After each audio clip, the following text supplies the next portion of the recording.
Topic है, लेकिन इधर बीच काफी समय से ये टॉपिक छूट रहा था या चीजें एक्सप्लेन तो होती थी, लेकिन टॉपिक में नहीं। वैसे जैसे कभी मेडिसिन पढ़ाया जा रहा है या फिर कोई केसेस डिस्कस हो रहे हैं, तो अभी हम जब इस टॉपिक को कवर करेंगे तो कोशिश ये करेंगे मैक्सिमम रूब्रिक्स को कवर करें। सारे तो नहीं हो पाएंगे एक दिन में, लेकिन हाँ काफी कुछ सीखने को मिलेगा। और ऐसे रूब्रिक्स को हम लोग स्टडी करेंगे जो हमारे यूज में यूजुअली आते हैं। जो यूज में नहीं आते हैं, कम आते हैं, वो तो अ, वो भी पता होना चाहिए। लेकिन हम यूजुअली ऐसे रूब्रिक्स को सेलेक्ट किए हैं जो यूजुअली हम यूज कर सकते हैं या यूज में लेते हैं। ठीक है, तो शुरू करते हैं टॉपिक। डिस्पोजिशन जो वर्ड है, अ, ये है एक, इसका अर्थ हुआ हैबिचुअल इंक्लिनेशन। ठीक, या कह लीजिए वंस यूजुअल मूड या टेम्परामेंट।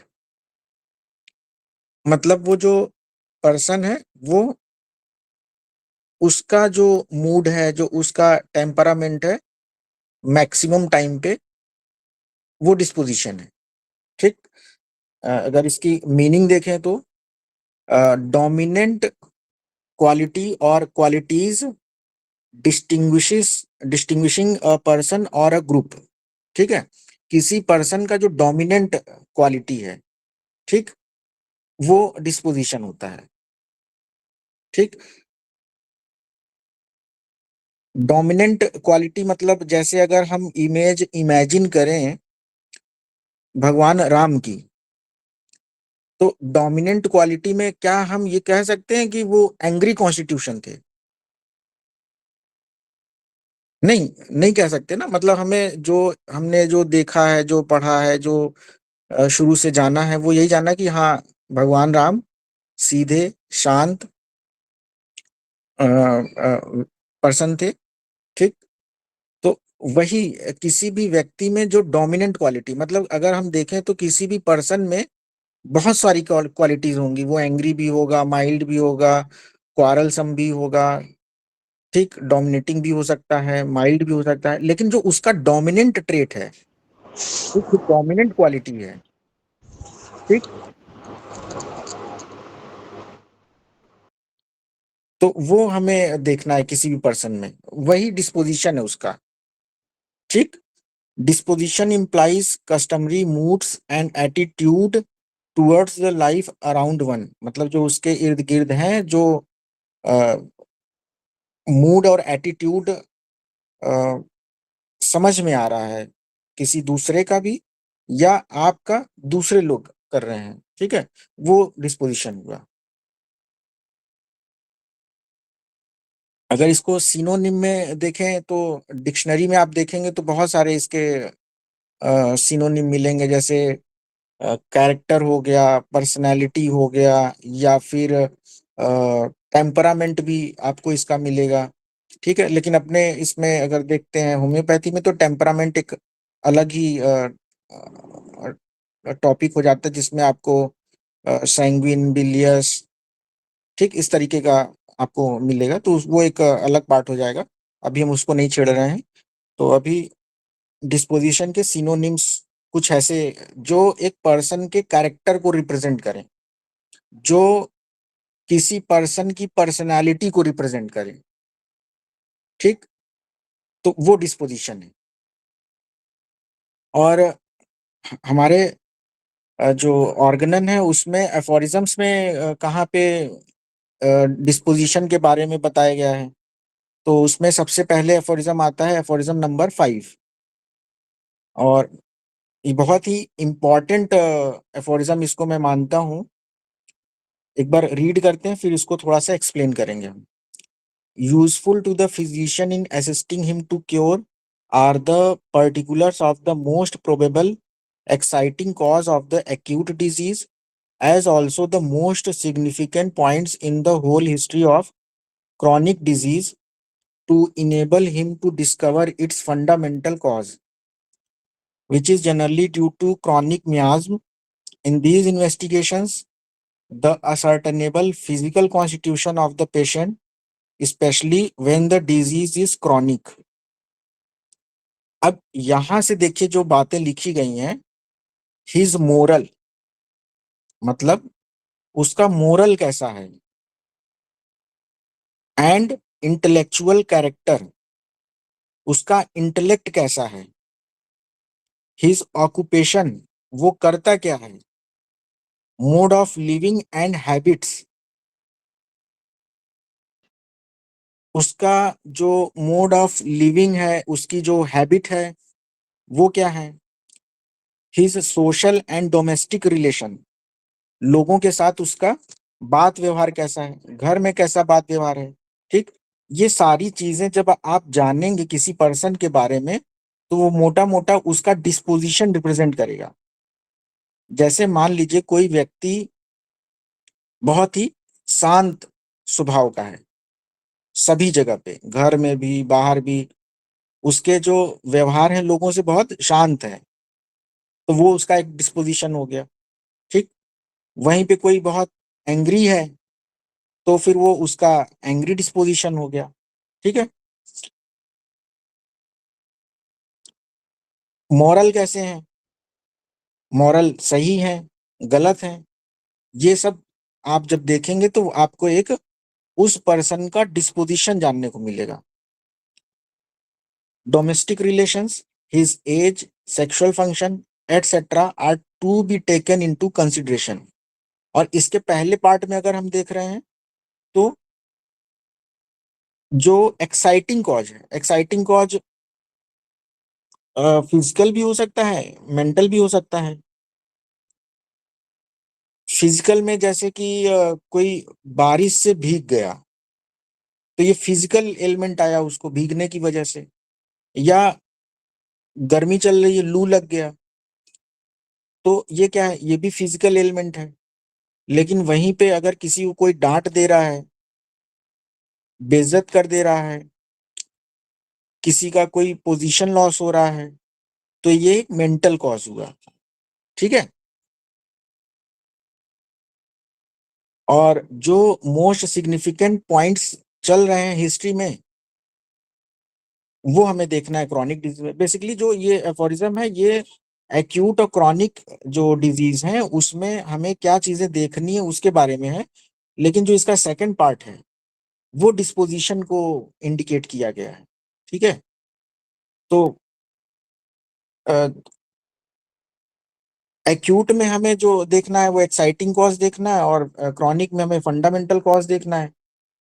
फंडामेंटल कॉज में जो उसके लाइफ सिचुएशन में जो मोस्ट सिग्निफिकेंट पॉइंट्स रहे हैं, ठीक, या मोस्ट सिग्निफिकेंट जो उसका नेचर कह लीजिए, ठीक है, कि किसी भी सिचुएशन में उसके जो मोस्ट सिग्निफिकेंट डिस्पोजिशंस रहे हैं, सेंसिटिविटी रही है, तो तमाम ऐसी चीजें आएंगी जो उसके हमें डिस्पोजिशन देखने होंगे।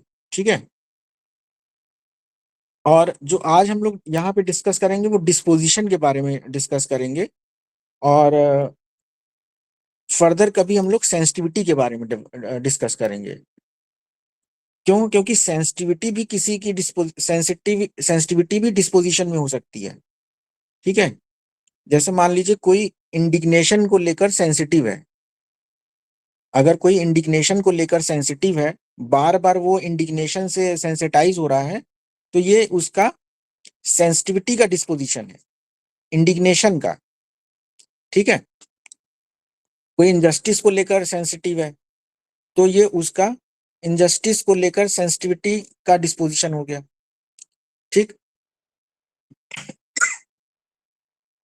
तो इस तरीके से हमें देखना होगा। अभी जो हम लोग आज बात करेंगे वो डिस्पोजिशन, मेंटल डिस्पोजिशन के बारे में बात करेंगे। ठीक, तो यहाँ तक क्लियर है? आवाज बिल्कुल सही आ रही है? Yes sir. ठीक, यहाँ तक कुछ पूछना तो नहीं है? जी, बोलिए बोलिए। इसमें जो एज और सेक्सुअल फंक्शन दिया गया है, तो हम्म। इससे डिस्पोजिशन का क्या रिलेशन है कि जो नहीं, एज इसका है और इसका सेक्सुअल फंक्शन नहीं, है? इसका डिस्पोजिशन से रिलेटेड नहीं है एज का। ठीक है। लेकिन ये आप ऐसे समझ सकते हैं कि जैसे कोई किस एज में है, तो उसके नेचर में वो जैसे मान लीजिए किसी की एज 40 है। ठीक है। लेकिन वो हरकतें बच्चों वाली कर रहा है, तो फिर एज का इंपॉर्टेंस हो गया ना, चाइल्डिश बिहेवियर हो गया। तो ये उसका डिस्पोजिशन हो सकता है। ठीक है। तो डायरेक्टली और इनडायरेक्टली चीजें कहीं ना कहीं आपको लिंक्ड हो सकती हैं। सेक्सुअल फंक्शन का हो गया वैसे ही, कि अगर जैसे हम लोग देखते हैं कि सेक्सुअल प्रिकॉसिटी देखते हैं। ठीक है। सेक्सुअल प्रिकॉसिटी क्या है कि मतलब उम्र से पहले ही उसको उन चीजों की इंक्लिनेशन हो गई उधर की तरफ। ठीक है। सेक्सुअल इंक्लिनेशन उम्र से पहले हो गई। ठीक है। तो ये कहीं ना कहीं फिर उसका हो गया। या अगर कोई एज ज्यादा है, लेकिन फिर भी उसको समाज में कैसे रहना है, कैसे बिहेव करना है, ये उसको नहीं पता है। ठीक। तो ये एक पार्ट हो गया जहां पे उसके मॉरल्स नहीं सही है, तो यहाँ पे आप उससे रिलेट कर सकते हो। ठीक है। तो इस तरीके जी। से भी आप उसको रिलेट कर सकते हो कि कैसे इसको हमें समझना है या उसका क्या इंपॉर्टेंस है। ठीक। तो ऐसे ही जी। सभी चीजों को हमें समझना होगा, क्योंकि ये जो शब्द लिखे हैं, शब्दों के भाव को भी समझना होगा कि वो किस लिए लिखा गया, उसके क्या क्या मायने हो सकते हैं। ठीक है। तो ठीक है, ऐसे ही आप लोग के अगर मन में कोई क्वेश्चन आता है तो नोट कर लीजिए और हमसे लास्ट में पूछिएगा, तो हम उसको क्लियर करने की कोशिश करेंगे। ठीक। किसका क्वेश्चन था वैसे ये? बहुत से संजना द्विवेदी। अच्छा, ठीक है। तो डिस्पोजिशन के टाइप्स को अगर हम देखते हैं, तो बेसिकली ये 3 टाइप्स में डिवाइड किया जा सकता है। जब हम लोग केस टेकिंग लेते हैं, तो सबसे पहले हम पेशेंट का चीफ कंप्लेंट लेते हैं, पास हिस्ट्री, जर्नी ऑफ डिजीज। फिर स्टार्ट जब होता है तो हम क्या लिखते हैं? Physical general. तो वो जो फिजिकल और जनरल लिखते हैं, वहां पे भी हम यही नोट करते हैं क्या? डिस्पोजिशन, कि उसका फिजिकल डिस्पोजिशन कैसा है, जनरल डिस्पोजिशन कैसा है। ठीक। फिर उसके बाद आता है मेंटल पार्ट। ठीक है। तो इसको एक कुछ उदाहरण से समझते हैं कि ये तीनों डिस्पोजिशन कैसे, क्या क्या है। ठीक। क्या क्या है? मेंटल डिस्पोजिशन, जनरल डिस्पोजिशन और फिजिकल डिस्पोजिशन। तो मेंटल डिस्पोजिशन तो जब आप इमोजी देखते हैं तो उससे भी समझ में आ जाता है।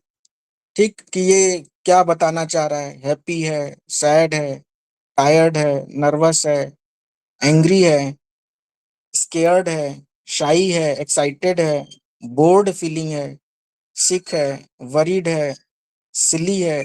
ठीक।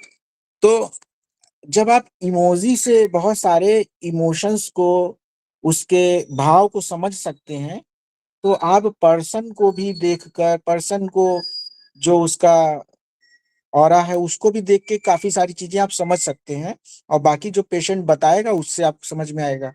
तो अभी हम लोग बात करेंगे मेंटल डिस्पोजिशन की आगे, लेकिन उसके पहले देखते हैं जनरल डिस्पोजिशंस क्या होते हैं। ठीक।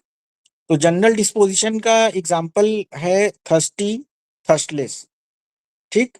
कि कोई पर्सन थर्स्टी है या थर्स्टलेस है, या वो पर्सन उसका थर्मल हॉट है या चिली है, या ब्लीडर डिस्पोजिशन हम लोग देखते हैं, जो कि जिनकी टेंडेंसी होती है। डिस्पोजिशन क्या है? टेंडेंसी। मतलब इसको एक आप ऐसे भी समझ सकते हो कि किसी की कोई टेंडेंसी हो। ठीक। तो कैसी टेंडेंसी? ब्लीडिंग की, जो बहुत ही इजीली ब्लीड करने लगते हैं स्लाइटेस्ट कॉज पे। छोटा सा चोट लगा, ब्लीडिंग बहुत ज्यादा हो रही है। ठीक। हल्का सा कुछ भी फीवर हुआ, तो उस फीवर के साथ क्या हो रहा है? प्लेटलेट ड्रॉप कर रहा है, ब्लीडिंग हो रही है। ठीक। या हेमरेज हो रहा है, रेक्टल हेमरेज हो रहा है, उसकी टेंडेंसी हो गई है। तो तमाम ऐसी ब्लीडिंग डिस्पोजिशन हो सकती है किसी भी पर्सन की। ठीक। कि बार बार उसको एपिस्टैक्सिस हो रहे हैं, या पीरियड्स में ब्लीडिंग प्रोफ्यूज हो रही है, ठीक, तो ये उसका एक जनरल डिस्पोजिशन हुआ, ठीक है। और फिजिकल डिस्पोजिशन में उसके साइड अफेक्शंस देखने हैं कि बेसिकली उसकी बॉडी किधर की तरफ इंक्लाइंड है।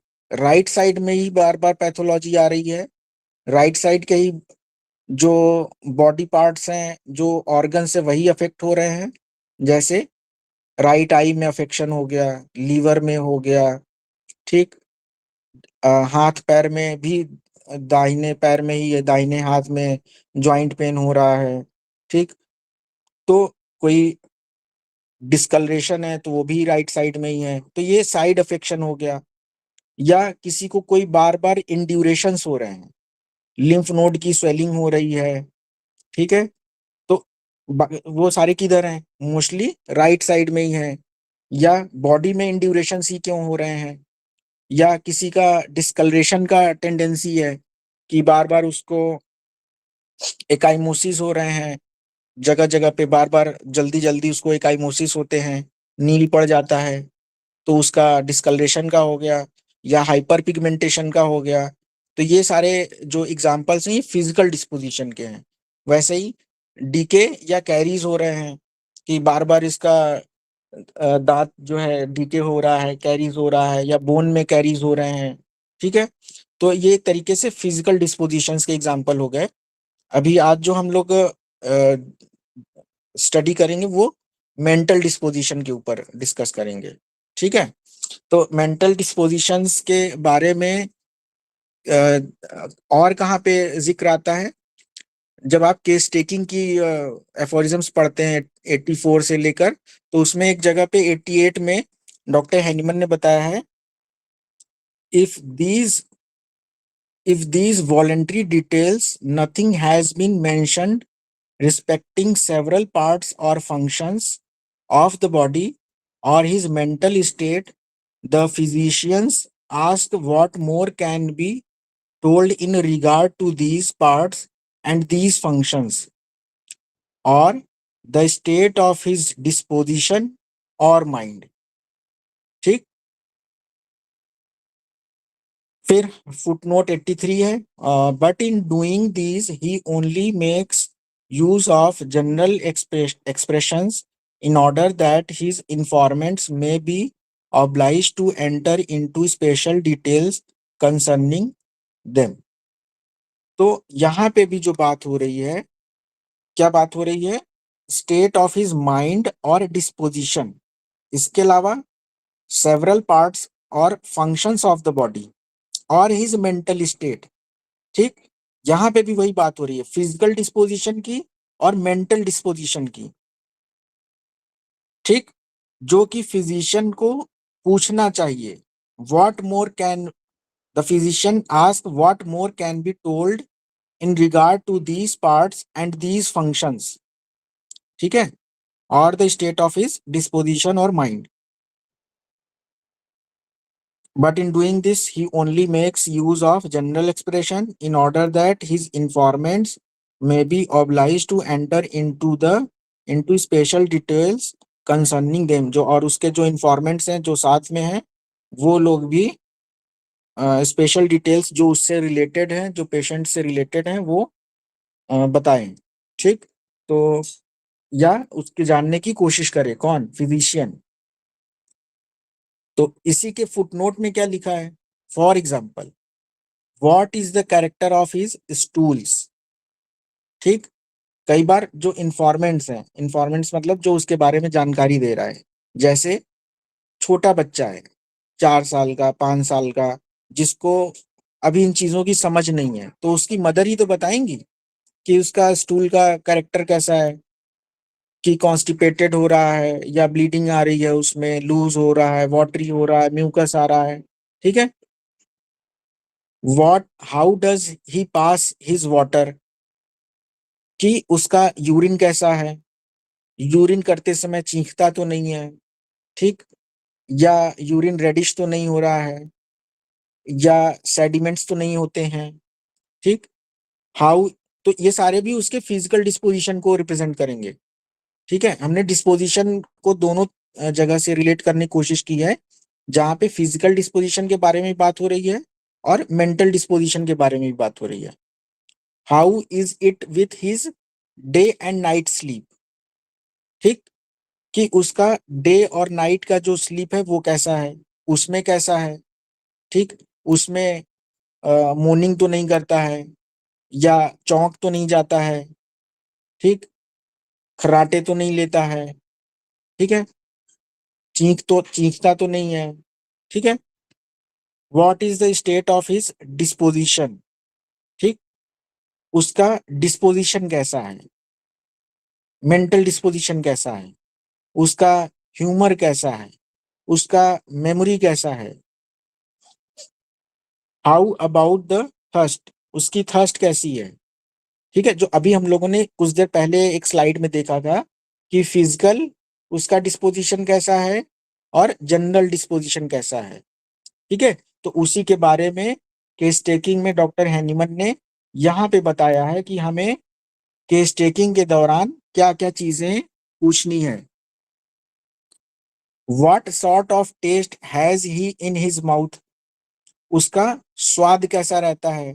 जैसे यूजुअली हम लोग फीवर के पेशेंट्स आते हैं तो उसमें आपको पेशेंट बताता है कि मुंह का स्वाद बिगड़ा हुआ है, ठीक, पेशेंट बोल रहा है बिगड़ा हुआ है, ठीक, तो क्या लेते हैं हम लोग,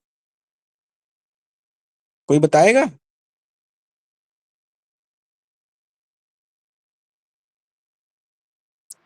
बॉस, माउथ बिटर टेस्ट।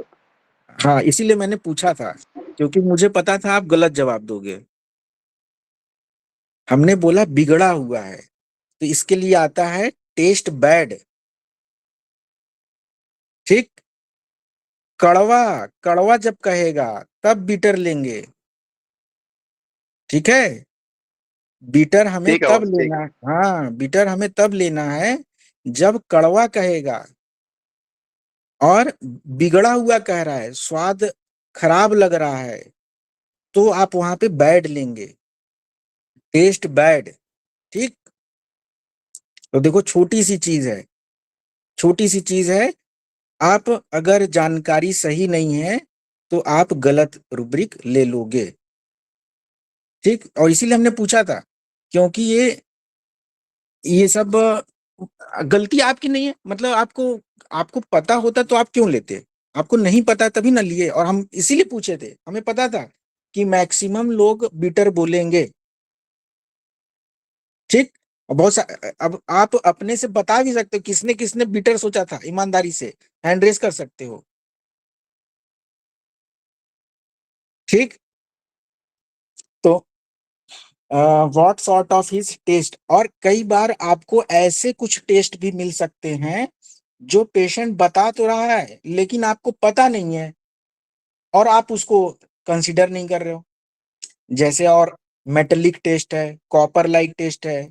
तो अगर आपको कुछ भी अनकॉमन मिलता है तो आप उसको देख सकते हो, ठीक।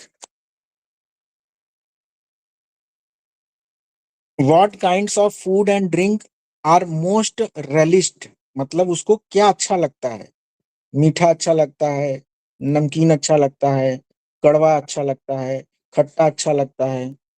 What are most repugnant to him, उसको क्या नहीं पसंद है, किससे वो घृणा करता है, एवर्जन है उसको, या खाने से दिक्कत होता है, ठीक। ये हम वैसे एक बार बता चुके हैं, एवर्जन जो पसंद नहीं है, जो डिसलाइक है, लेकिन खाने से दिक्कत हो तो वो क्या होगा, एग्रवेशन, जिसको अपनी मेटेरिया मेडिका में डिसएग्री लिखा रहता है, ठीक है, मिल्क डिसएग्री लिखा रहता है, तो वो क्या है, मिल्क एग्रीवेशन है। तो ये भी एक तरीके का फिजिकल डिस्पोजिशन हुआ, ठीक है, कि मिल्क उसको इंटॉलरेंट है, मिल्क जब भी लेता है तो उसको नुकसान कर जाता है, लूज मोशन हो जाएगा, वोमिटिंग हो जाएगा, ठीक, या बहुत सारे लोगों को गैस बनने लगता है, तो ये क्या है, एक तरीके का उसका फिजिकल डिस्पोजिशन हुआ कि मिल्क के लिए वो इंटॉलरेंट है, मिल्क का एग्रीवेशन है, ठीक है। Has each it's full natural taste और सम अदर अनयूजुअल टेस्ट, कि उसके जो टेस्ट हैं वो नॉर्मल है या कुछ अनयूजुअल है टेस्ट में।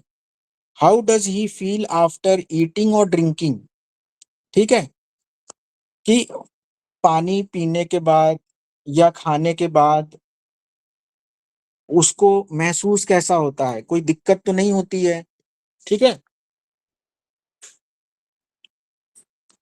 जैसे अभी, या स्टूल के बाद भी, इवन अभी हमारे पास कुछ दिन पहले एक पेशेंट आए जिनको फ्रेश होने के बाद वीकनेस होता था। बताइए, कॉमन सिम्टम है कि अनकॉमन है? अनकॉमन है, ठीक। फ्रेश होने के बाद फीलिंग ऑफ रिलैक्सेशन आती है, वीकनेस नहीं होती है, ठीक है। तो अगर वीकनेस हो रहा है तो ये अनकॉमन सिम्टम है, ठीक। तो वैसे ही अगर खाने के बाद किसी को एक वीकनेस लगे, खाते खाते वीकनेस लगे, खाते खाते नौजिया होने लगे, ठीक, तो ये अनकॉमन है, ठीक है। तो हमें ये, अभी हम केवल रूब्रिक्स को बता रहे हैं, देखो ध्यान रखना, अब क्या लेना है क्या नहीं लेना है, कब लेना है कब नहीं लेना है, इसके बारे में हम नहीं बता रहे हैं, ठीक है। कभी कभी कुछ पैथोलॉजी में कुछ कॉमन सिम्टम होंगे तो हमें वो नहीं लेना है, ठीक है। तो जब चीजें नॉर्मल चल रही हैं और उसमें कुछ अनकॉमन मिल रहा है तो हमें वो लेना है, वो अनकॉमन सिम्टम फिर हमें लेना है, ठीक है। या वो चीजें हो क्यों रही हैं उसको अगर हम समझ के साथ में कर रहे हैं तो भी आप उसको ज्यादा समझ पाएंगे कि हमें वो लेना है या नहीं लेना है, ठीक है। जैसे मान लीजिए शुगर में फ्रीक्वेंट यूरिनेशन अगर हो रहा है किसी को तो कॉमन सिम्टम है, ठीक। लेकिन अगर फ्रीक्वेंट यूरिनेशन के साथ शुगर नहीं है लेकिन और कोई परेशानी और कोई यूरिनरी कंप्लेंट्स भी नहीं है, लेकिन फ्रीक्वेंट यूरिनेशन हो रहा है, ड्रिबलिंग हो रही है या बर्निंग हो रही है, साथ में कुछ और कॉन्कोमिटेंट्स मिल रहे हैं, तो आप उसको कंसीडर कर सकते हो, ठीक। तो इस तरीके से हमें चीजों को साथ में देखना भी पड़ेगा। Has he anything to tell about the head, limbs और एब्डोमेन, तो क्या उसने, पेशेंट ने अपने हेड के बारे में, लिम्स के बारे में, एब्डोमेन के बारे में क्या कुछ बताया है या कुछ बता रहा है? तो अभी हम जो बात कर रहे हैं वो डिस्पोजिशंस के बारे में बात कर रहे हैं, लेकिन साथ में हमें ये भी समझना पड़ेगा कि वो हो क्यों रहा है। मान लो अभी जैसे यहाँ पे लिम्स की बात आई, अभी कुछ दिन पहले हमारे पास एक फीमेल आई जिनको अ, बाह उठाने में कंधे से दिक्कत होता था, बहुत कॉमन पैथोलॉजी जिसको फ्रोजन शोल्डर भी आप कह सकते हो, ठीक, कि फ्रोजन शोल्डर है और उनको जो प्रॉब्लम थी वो राइट साइड में थी, ठीक।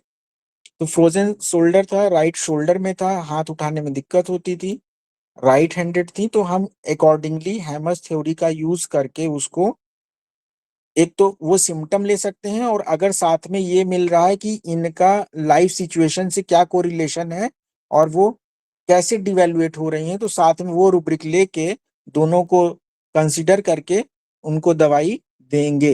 ये एक सही तरीका हुआ, ठीक, कि मतलब वो पैथोलॉजी आई क्यों, पैथोलॉजी है क्या, ठीक, दोनों को कंसिडर करके फिर दवाई दे दिया, ठीक है। और एक पार्ट है कि हम केवल उसके पैथोलॉजी को ले रहे हैं कि extremities pen shoulder raising the arm aggravation, ये हमने रूब्रिक ही बता दिया फ्रोजन शोल्डर का कि आप ये रूब्रिक इस्तेमाल कर सकते हो।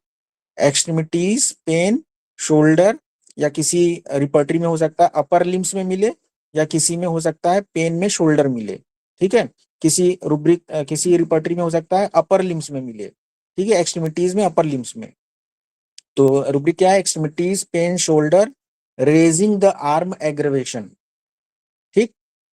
तो इस तरीके से आपने उस रूब्रिक को लेकर साथ में वो डेवलप क्यों हुआ, हेमर्स थ्योरी का एप्लीकेशन करके कि राइट साइड है, राइट साइड के कंधे में कोई रिस्पॉन्सिबिलिटी या वर्क से रिलेटेड कुछ कर नहीं पा रहा है इसलिए डिवेल्युएट हो रहा है, तो उस पार्ट को उसकी लाइफ सिचुएशन से, क्या लिखा था अभी एफोरिज्म 5 में, most significant points in his और हर होल हिस्ट्री। तो लाइफ सिचुएशन में ऐसी क्या क्या चीजें चली आ रही हैं जिसको लेके वो डिवेल्युएट हो रहा है। ठीक है, वहां पे एफोरिज्म 5 में देखो जो था उसमें लिखा था मोस्ट सिग्निफिकेंट पॉइंट्स, पॉइंट ट नहीं लिखा है, एस लगा हुआ है, मोस्ट सिग्निफिकेंट पॉइंट्स। इसका मतलब है कोई एक सिचुएशन ही नहीं है, वहां पे मल्टीपल सिचुएशंस हो सकते हैं जो बार बार उसको डिवेल्युएट कर रहे हैं, जो बार बार डिफरेंट सिचुएशन में उसको डिवेल्युएट कर रहे हैं। ठीक है, तो इस तरीके से हमें उसके फिजिकल डिस्पोजिशन को कंसीडर करना है और फिजिकल डिस्पोजिशन कैसे डेवलप हो रहे हैं उसको कंसीडर करना है और उसका माइंड के डिस्पोजिशन से क्या संबंध है उसको कंसीडर करना है। ठीक है, तो अब हम लोग चलते हैं इसके आगे एफोरिज्म 211 में। ठीक, 211 में लिखा हुआ है दिस, ये यहीं से मेंटल डिस्पोजिशंस के बारे में, मेंटल डिजीज के बारे में बताया गया है, ये उसी का एक पार्ट है, उसी से रिलेटेड एक हमने एफोरिज्म लिया है। तो यहाँ पे क्या है, this holds good to such an extent that the state of disposition of the patient often chiefly determines the selection of homeopathic remedy as being a decidedly characteristic symptom which can least of all remain concealed from the accurately observing physician। मतलब जो जो state of disposition है patient का वही determine करेगा क्या, selection of homeopathic remedy. ठीक, as being a decidedly characteristic symptom which can least of all remain concealed from the accurately observing physician। मतलब जो आप पेशेंट को ऑब्जर्व कर रहे हो कई बार हो सकता है वो चीजें छुपी हुई हो, लेकिन वही जो उसका डिस्पोजिशन है वही डिटरमिन करेगा कि उसकी सही होम्योपैथिक दवाई क्या है। ठीक, जैसे उसका डिस्पोजिशन मान लो सिक्रेटिव टाइप का है। ठीक, तो हमें सिक्रेटिव टाइप का है और ये सारी चीजें जो बता रहा है वो काम की चीजें नहीं बता रहा है। ठीक है, और उसके जो अटेंडेंट है उसने बताया कि नहीं ये ऐसा ऐसा है। ठीक, तो फिर हमें क्या उसके बारे में पता चला कि हाँ ये ऐसा बंदा है जो सही नहीं बता रहा था और ये सही चीज ये बता रहे हैं। ठीक है, और आपने भी केस टेकिंग के टाइम में समझा कि हाँ ये चीजों को छुपा रहा है, तो फिर आप वहां से सही रुब्रिक लिए और उससे आपकी सही दवाई निकल के आ गई। ठीक है, यहां तक कोई क्वेरी?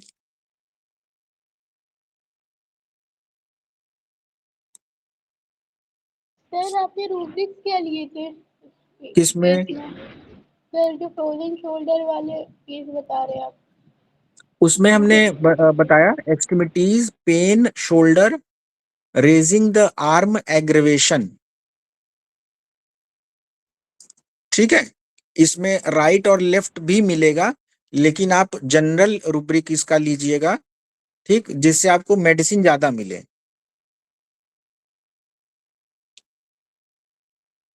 ठीक, सर और डिस्पोजिशन क्या था उनका?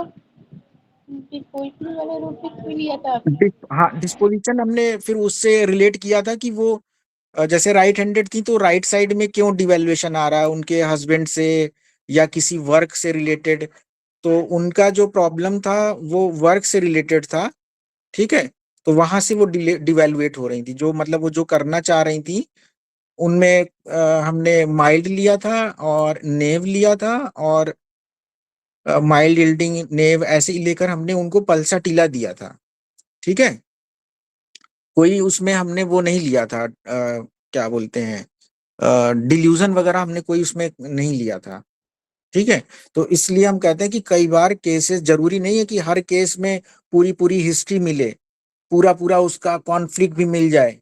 ठीक, पेशेंट कई बार उसके पास समय नहीं है, वो कह रहा है कि बताने को तैयार नहीं है, ठीक है, कि हमें जल्दी दवाई दे दीजिए। तो आपने क्या किया, फिजिकल सिम्टम लिया, साइड अफेक्शंस लिया, ठीक, उसके मोडालिटीज लिए, ठीक है, और उसका जो मोटा मोटा आपको माइंड समझ में आया, ठीक है, तो आपने उस पे आपने उसको प्रिस्क्राइब कर दिया। ये पूरा सही तरीका तो नहीं है, लेकिन आप ऐसे भी प्रिस्क्राइब कर सकते हो। देखो डॉक्टर हैनीमन ने ये सारे हमें जो दिए हैं ना, ये सारे टूल्स हैं। हम इसका कब कैसे इस्तेमाल करते हैं वो हमारे ऊपर है, वो सिचुएशन के ऊपर है कि कब कैसा पेशेंट हमारे पास आ रहा है, ठीक है। तो इस तरीके से आप भी दवाई दे सकते हो, लेकिन अगर अगर साथ में आपको ये भी पता चल जाए कि वो जो उसको कंधे में दर्द हो रहा है उसके पीछे उसका डिवैल्यूएशन क्या है, साथ में उसको भी कैलकुलेट कर लो, ठीक है। तो आप वहाँ, हाँ, उसमें कुछ फैमिली और बच्चों को लेकर प्रॉब्लम चल रहा था, जिसको लेके वो कर नहीं पा रही थी, तो वहां से हमने लिया था। बच्चों को लेकर प्रॉब्लम तो थी, लेकिन वो बच्चों के लिए कर नहीं पा रही थी, ठीक है, इसलिए उसके हमने राइट में कंसीडर किया। बच्चों को लेकर रही होती केवल, ठीक, बच्चों को लेकर रही होती तो हो सकता है लेफ्ट में जाता, लेकिन वो बच्चों के लिए कर नहीं पा रही थी, तो इसलिए उसका राइट कंधा अफेक्ट हुआ था, बच्चों के लिए, परिवार के लिए, ठीक है। तो इस तरीके से हमने उसको दवाई दिया था। चलो। बॉस जी, या, हेलो। हाँ। बॉस जी, इसमें जो मतलब कई सारे फॉर्म में ये लिखा रहता है कि डिस्पोजिशन और माइंड, तो हम्म। क्या ये दोनों अलग अलग क्यों लिखे रहते हैं, ऐसे डिस्पोजिशन और माइंड? हाँ, दोनों अलग, वही हमने बताया ना कि जैसे डिस्पोजिशन फिजिकल भी हो सकता है, जनरल डिस्पोजिशन भी हो सकता है, माइंड का भी हो सकता है, तो ठीक है। बॉस जी, ये मतलब डिस्पोजिशन एक बहुत बड़ा टर्म है जिसमें माइंड भी इंक्लूड हो जाता है ना, ऐसा? हाँ हाँ, माइंड भी आ जाता। अभी आप थोड़ा लेट तो नहीं ज्वाइन किए थे आप? नहीं बॉस जी। जो हमने टाइप्स ऑफ डिस्पोजिशन बताया था वो देखा था आपने, जी तीन? जी। जी तो जी उसमें हमने जी तीन जी चीजें बताई, मेंटल बताया, जी फिजिकल बताया, जनरल बताया, ठीक है। जी तो वहां पे जी जो है तीनों चीजें आ गई, फिजिकल भी आ गया, जी जनरल भी आ गया, मेंटल भी आ गया। लेकिन जो अभी हम लोग जी आज बात करेंगे वो मोस्टली मेंटल डिस्पोजिशन के ऊपर बात करेंगे, ठीक है। जी और मेंटल डिस्पोजिशन के ऊपर भी और भी चीजें बताते हैं अभी, ठीक है। तो यहाँ तक तो क्लियर है ना? जी बॉस। ठीक।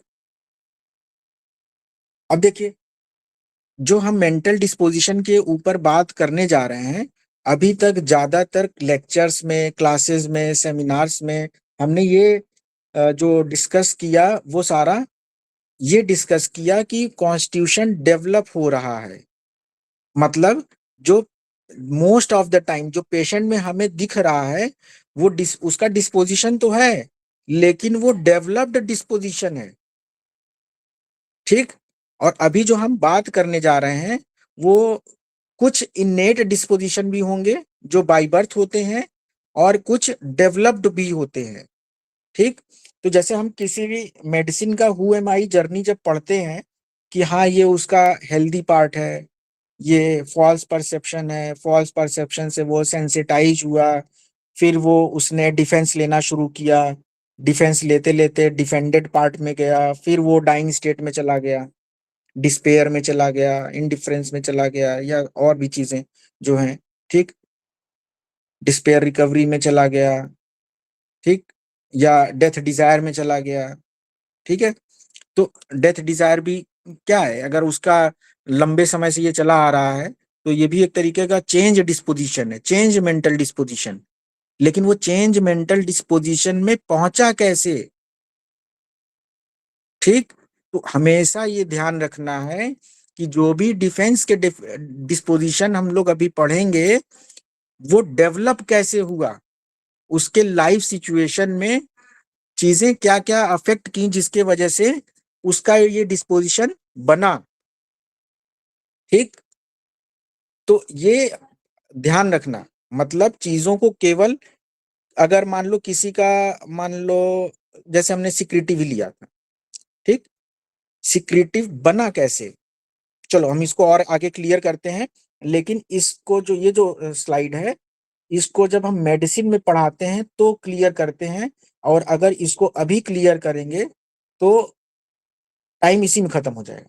ठीक है, तो अभी हम जो बात करेंगे वो मेंटल डिस्पोजिशन के बारे में बात करेंगे। ज्यादातर उसमें डेवलप्ड डिस्पोजिशन मिलेंगे, कुछ हो सकता है नॉर्मल डिस्पोजिशन मिले हेल्दी सेल के, तो मैं उसको भी कोशिश करूंगा, बताऊंगा कि ये डेवलप्ड है, ये नॉर्मल है। ठीक, तो ये स्लाइड आप देख लो कि पहले कोई भी जो बंदा है, जो पर्सन है, जो सेल है, जो कॉन्स्टिट्यूशन है, जो इंडिविजुअल है, वो हेल्दी है। फिर उसने कुछ परसीव किया, उसके लाइफ सिचुएशन में कुछ उसने महसूस किया, जहां पे उसकी चेतना, अवेयरनेस बदल गई, ऑब्लिटरेट हो गई। ठीक, और वो सेंसिटाइज हुआ। ठीक, और फिर उसने डिफेंस लिया। एक बहुत ही बढ़िया एग्जांपल मैं बताता हूं।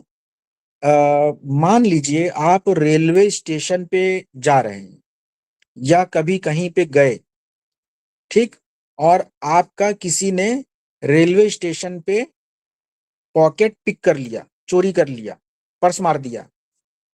ठीक, किसी ने बैग उड़ा दिया, मोबाइल उड़ा दिया रेलवे स्टेशन पे।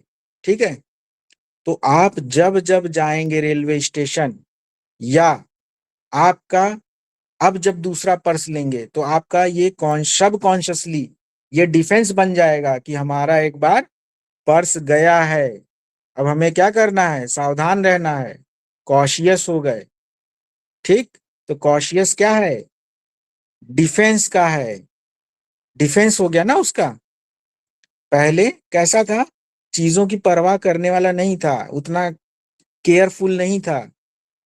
ठीक, लेकिन पर्स चोरी होने के बाद उस पर्स में बहुत ढेर सारा पैसा था, 10-15 हजार रुपए थे, फीस जमा करनी थी। ठीक, अब वो चला गया। तो अब जब जब आप पर्स रखोगे अपने पास, तो कॉशियस हो गए कि फिर कहीं ना पर्स चोरी हो जाए, फिर ना कोई पर्स पिक कर ले। तो ये क्या हुआ, डिफेंस का पार्ट हुआ। ठीक, ठीक है, तो ऐसे ही हमें समझना होगा कि कौन सा डिफेंस का है, कौन सा नॉर्मल है। ठीक, तो हमें अगर डिफेंस के रूब्रिक ले रहे हैं, तो साथ में ये भी कंसीडर करें कि वो डेवलप कहाँ से हो रहा है, क्यों वो ऐसा हो गया। ठीक है, तो यही मैं कह रहा हूं कि ये जो भी हम अभी रूब्रिक पढ़ेंगे, जो भी डिस्पोजिशन के रूब्रिक्स हैं, उसमें ये भी जानने की कोशिश करेंगे कि वो डेवलप कहाँ से हो रहा है। ठीक, अगर मिल जाता है तो, नहीं मिलता है तो आप डिफेंस के साथ में भी आप प्रिस्क्राइब कर सकते हो। ठीक है, अ, लेकिन मोर एक्यूरेट यही होगा कि वो डिफेंस भी अगर आपको ये पता चल जाए कि डेवलप कहाँ से हो रहा है। ठीक, और आगे जैसे जैसे हम और इसको इस पे आगे डिस्कस करेंगे तो चीजें और क्लियर होंगी। तो every time inquire yourself that whether the disposition is developed और इनेट, नॉर्मल सेल या हेल्दी सेल। ठीक है, here here we are going to study only different mental disposition. जैसे हमने बताया कि यहाँ पे हम फॉल्स परसेप्शन, डिल्यूजन्स के बारे में भी नहीं डिस्कस करेंगे। ठीक, या सेंसिटिविटी के बारे में डिस्कस नहीं करेंगे। हम अभी डिफेंस वाले जितने भी रूब्रिक्स, हम डिफेंडिंग पार्ट और डिफेंडिंग या नॉर्मल जो भी डिस्पोजिशंस होते हैं, उनके बारे में डिस्कस करने जा रहे हैं। ठीक है, तो डिफरेंट डिस्पोजिशन हो क्या क्या, कैसे कैसे हो सकते हैं, जो यूजुअली हम लोग पेशेंट्स में देखते हैं। डोमिनेटिंग डिस्पोजिशन हो सकता है, एंग्री डिस्पोजिशन हो सकता है, माइल्ड डिस्पोजिशन हो सकता है, सेंसिटिव हो सकता है, एंग्शियस हो सकता है, टिमिड हो सकता है, रिजर्व्ड हो सकता है, डिसीटफुल हो सकता है, एक्सट्रोवर्ट, इंट्रोवर्ट। ठीक, तो ऐसे कुछ डिस्पोजिशंस हो सकते हैं। ये कुछ डिस्पोजिशन के टाइप हो गए, लेकिन इसी में किसी एक में ही हो सकता है कई टाइप के हों, जैसे इंट्रोवर्ट है। ठीक, तो इंट्रोवर्ट में ही हो सकता है इंट्रोवर्ट के रीजंस अलग अलग हों। नोट कर लीजिए, मैं कुछ बताने जा रहा हूं। जैसे इंट्रोवर्ट अगर है तो हो सकता है वो हॉटी है, इस वजह से इंट्रोवर्ट हो। ठीक, कोई सिक्रेटिव है, इस वजह से इंट्रोवर्ट हो। कोई बहुत पेशेंस में है, इसलिए इंट्रोवर्ट हो सकता है।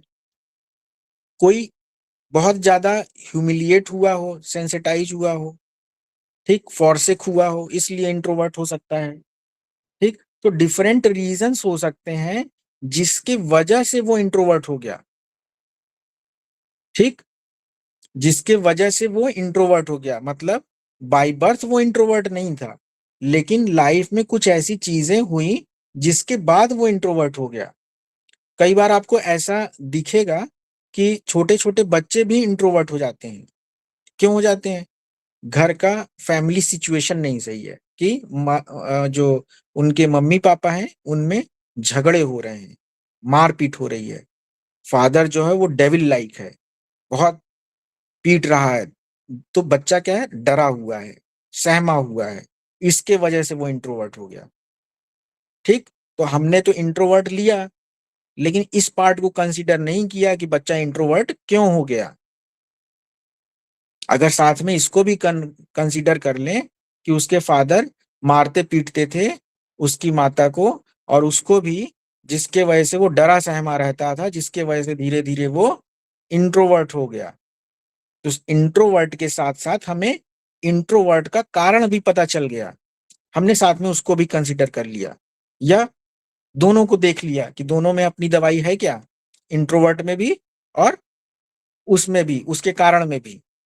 ठीक है, तो इसी तरीके से हमें देखना है कि उसका जो जो डिस्पोजिशन अभी हमें दिख रहा है वो डेवलप कहाँ से हो रहा है। ठीक है, चलो, तो सबसे पहले ऐसे ही रैंडम हमने सेलेक्ट किया है, जिससे देखो, हम जो डिफेंस वाले रूब्रिक्स हैं, पहले हमें पता भी तो होना चाहिए। बेसिकली ये जो हम अभी बता रहे हैं बिगनर्स के लिए है। बहुत सारे लोगों को कुछ चीजें इसमें पता होंगी, हो सकता है कुछ चीजें नहीं पता चलें। ठीक, तो अभी ये जो सारी चीजें बता रहे हैं ये बहुत कॉमन रूब्रिक्स हम बताएंगे जो पता होना चाहिए। जब आपको ये पता होगा तभी तो बाकी चीजें भी पता होंगी ना।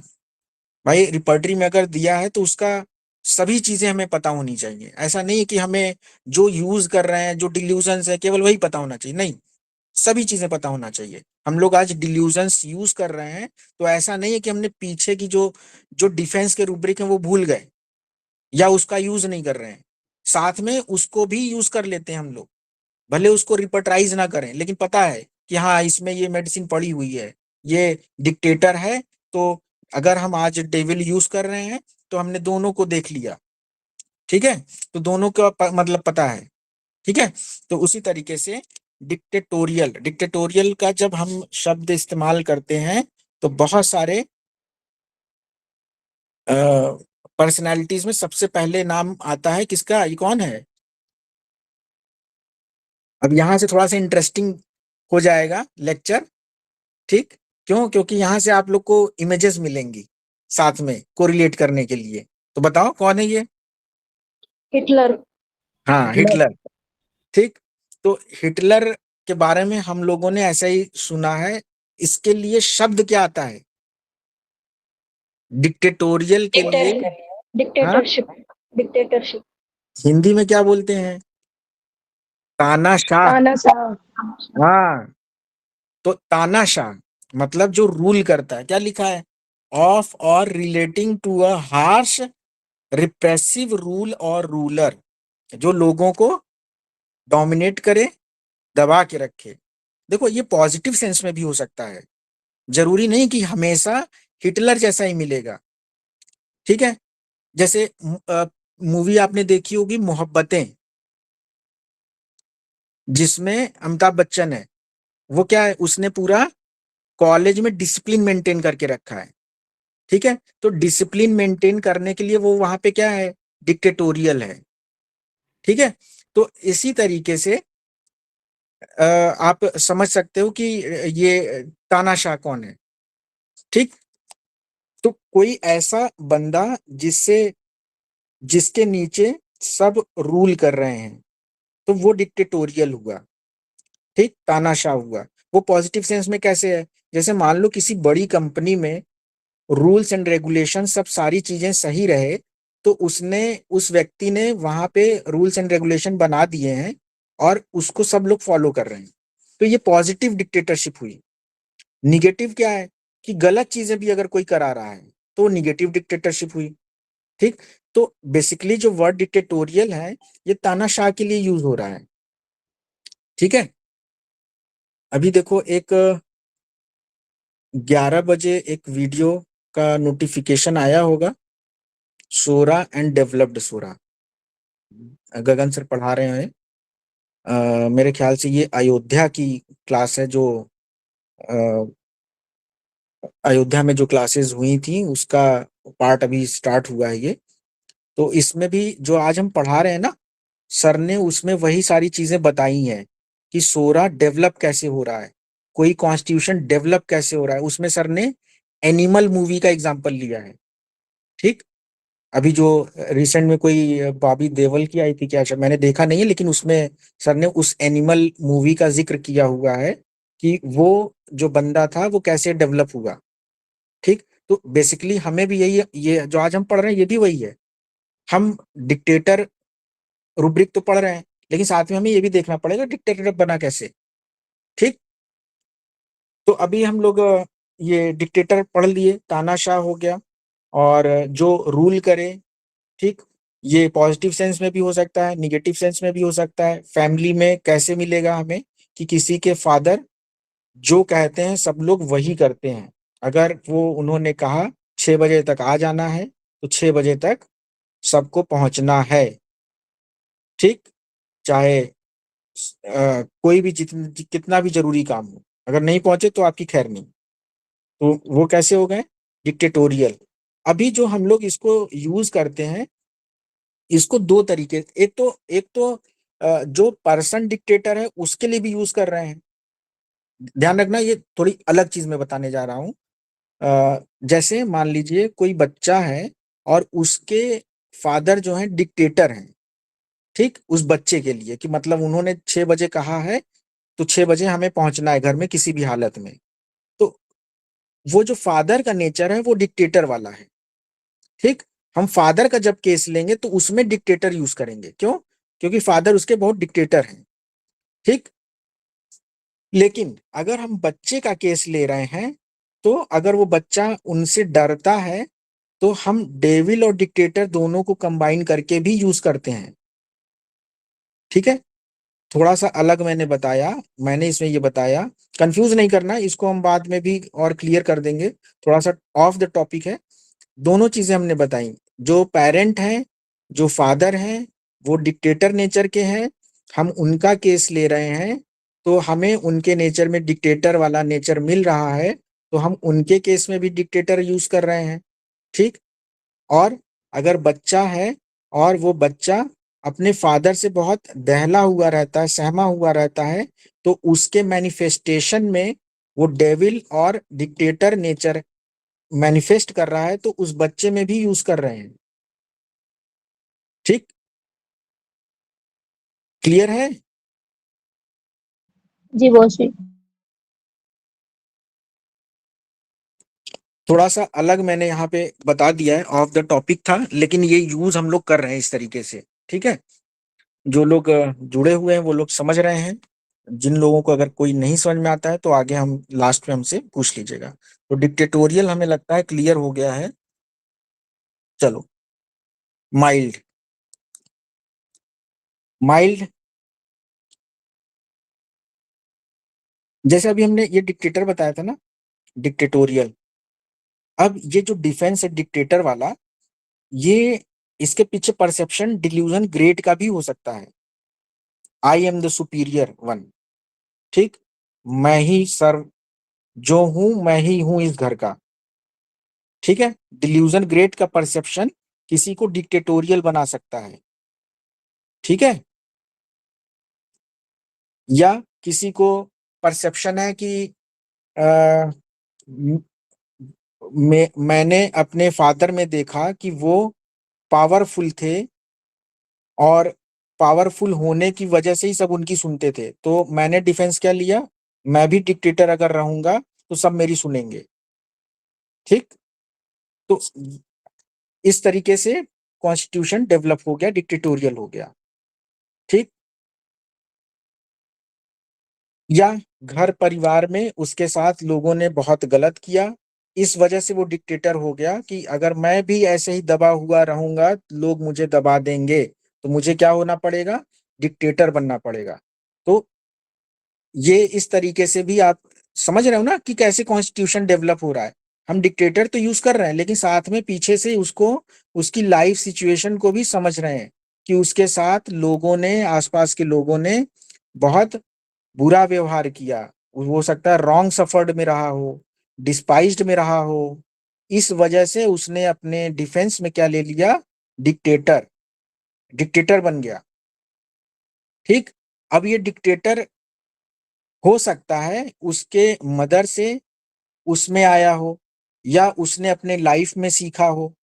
ठीक, तो ये डिपेंड करेगा कि वो उसकी लाइफ कैसी रही है। इसीलिए हम लोग क्या पढ़ते हैं, पीछे से पढ़ते हैं कि उसका जो मदर का हिस्ट्री रहा वो कैसा रहा, मदर ने क्या चीजें सफर की जिसमें, जिसकी वजह से बच्चे ने ऐसा डिफेंस ले लिया कि वो डिक्टेटर हो गया। क्या मिला कि मदर के साथ बहुत बुरा व्यवहार हुआ, डिस्पाइज्ड रही, बहुत दबाया गया, बहुत सताया गया, बहुत परेशान किया गया, तो बच्चे ने डिफेंस क्या लिया, डिक्टेटर का, कि अब तुम करके दिखाओ, जो मैं कहूंगा वही होगा। वो डिफेंस लिया डिक्टेटर का। ठीक, चलिए, तो इस तरीके से हमें अंडरस्टैंड करना है। माइल्ड, जेंटल और काइंड इन डिस्पोजिशन, मैनर्स और बिहेवियर, मॉडरेट इन एक्शन और इफेक्ट।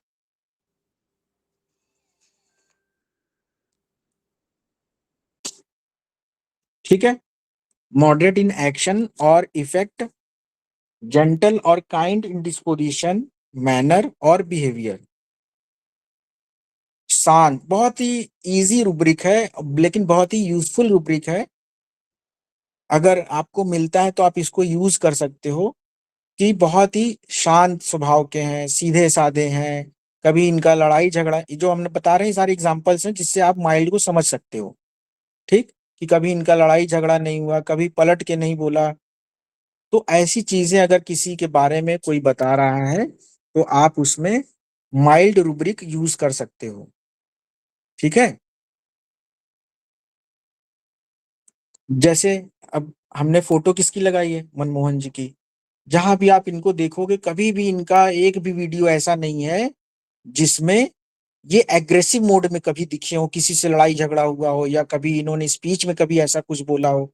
ठीक है, तो इनका जो डोमिनेंट ट्रेट है, जो डोमिनेंट कैरेक्टर है इनके डिस्पोजिशन का, वो कैसा है, माइल्ड है। ठीक,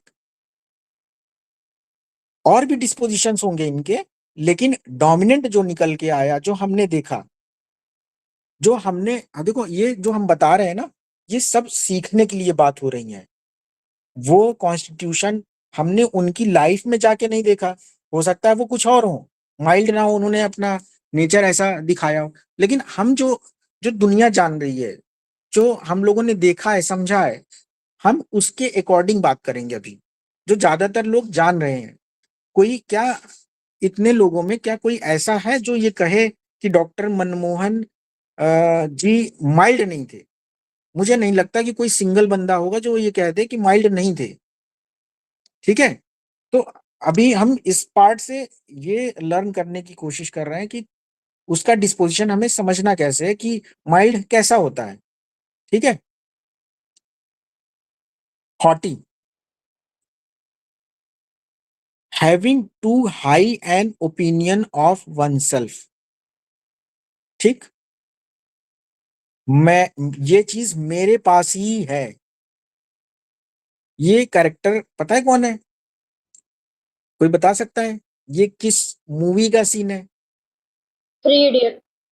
हाँ, थ्री इडियट का है। और ये वही बात हो रही है, प्राइस टैग वाला जो कैरेक्टर रहता है उसमें, मेरे पास 3 लाख की घड़ी है, ये है, ये मैंने वहां से परचेस किया है, ठीक। तो वो क्या है, अपने ईगो को शो कर रहा है, ठीक है, अपनी ईगो को शो कर रहा है। तो हॉटी का मतलब भी वही होता है, घमंडी, आसान शब्दों में घमंडी, ठीक। हॉटी को कुछ लोग जब बोलते हैं हॉटी, तो उसको थर्मल से रिलेट कर लेते हैं, जो बिगिनर हैं, जो नए बच्चे हैं, ठीक। तो ध्यान रखिएगा, हॉटी वो स्पेलिंग अलग होती है, HOTTY, हॉटी वो अलग है, हॉट वो थर्मल से रिलेट है। ये हॉटी जो बता रहे हैं, ये हॉटी मेंटल डिस्पोजिशन वाला है, ठीक। तो हॉटी का मतलब है घमंडी, ठीक है। तो अपने बारे में हाई ओपिनियन रखना कि ये चीज मेरे पास ही है, ये चीज मैं ही कर सकता हूं, जिसमें मैं का रिप्रेजेंटेशन है, ठीक, वो हॉटी है, ठीक। Timid bashful, rubric timid, timidity में एक सब रुब्रिक है बैशफुल, तो दोनों साथ में हम एक्सप्लेन कर देते हैं। टिमिड, अभी कुछ दिन पहले एक पेशेंट आई जो कह रही थी कि हमारे हस्बैंड जो है वो बहुत ही जल्दी घुल मिल जाते हैं, उनका फ्रेंड सर्किल बड़ा अच्छा है और वो सभी से मतलब अट्रैक्टिव है बात करने में, मतलब सब उनसे अट्रैक्ट हो जाते हैं। मेरे में ये चीज नहीं है, मैं लोगों के सामने जाने में झिझकती हूँ, कोई गेस्ट भी आ जाता है तो मैं सोचती हूँ कि मैं मुझे ना ही जाना पड़े, ठीक है। ऐसा नहीं कि मैं जाऊंगी तो बात नहीं कर सकती, लेकिन मुझे थोड़ा झिझक महसूस होती है, ठीक। ये टिमिडिटी है।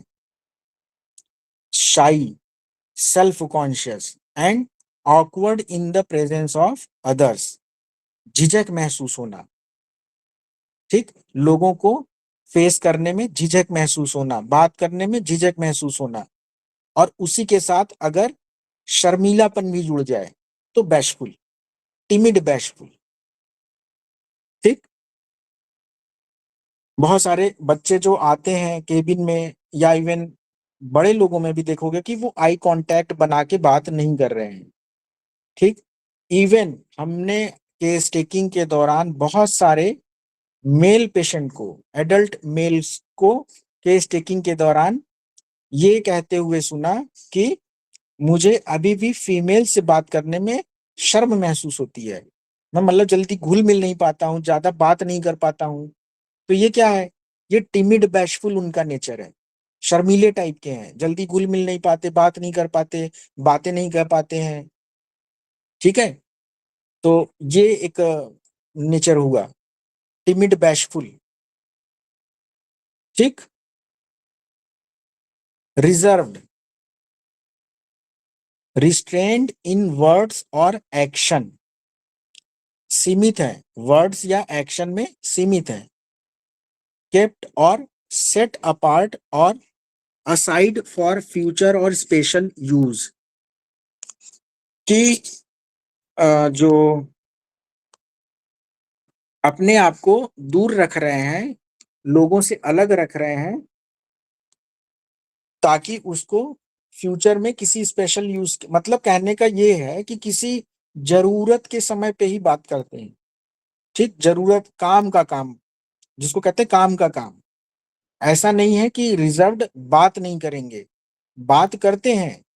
मतलब पेशेंट आके ये बोलता है कि मैं लोगों से बात करता हूँ, ऐसा नहीं कि बात नहीं करता, या 4-5 लोग हैं तो ग्रुप्स में बात नहीं होती है, बातें करता हूँ, लेकिन मैं बहुत काम का काम बात करता हूँ, जितनी जरूरत है, ठीक। ऐसे लोग टॉकेटिव हो सकते हैं, लेकिन वो पर्सनल चीजें जो अपनी लाइफ की सिचुएशन से वो शेयर नहीं करते हैं, रिजर्व रहते हैं। रिजर्व का मतलब यही है ना, जैसे गाड़ी में पेट्रोल भराते हैं हम लोग, तो गाड़ी रिजर्व में चली जाती है, वो कब यूज होता है, इमरजेंसी में। तो मैं सबसे अपनी फीलिंग शेयर नहीं करता हूं, ये रिजर्व हो गया। मतलब इंट्रोवर्टेड जो है उससे थोड़ा सा ऊपर है ये टॉकेटिव तो है, लेकिन चीजें शेयर नहीं करता, ठीक। तो ये रिजर्व हो गया, कि मतलब वो टॉकेटिव हो सकता है लेकिन चीजें शेयर नहीं कर रहा है, तो ये रिजर्व्ड हो गया। इसी के बाद जैसे आप देखोगे तो आएगा इंट्रोवर्ट। इंट्रोवर्ट क्या है? ये उसका इंटेंस फॉर्म है। One whose thoughts and feelings are directed towards oneself, मतलब ऐसे व्यक्ति जिनकी थॉट या फीलिंग खुद में ही सीमित रहती है। ठीक, तो ऐसे लोग ज्यादातर कैसे दिखाई देंगे? वो कम बोलने वाले होंगे, या किसी भी नए जगह पे बोलने में पहल नहीं करेंगे, non initiative in talking, not easily mix up, जल्दी घुलेंगे मिलेंगे नहीं, उनके जो दोस्त होंगे वो बहुत सीमित होंगे, एक या बहुत ही कम, एक दो में ही हो सकता है सिमट जाए, और अपनी फीलिंग्स को शेयर नहीं करेंगे।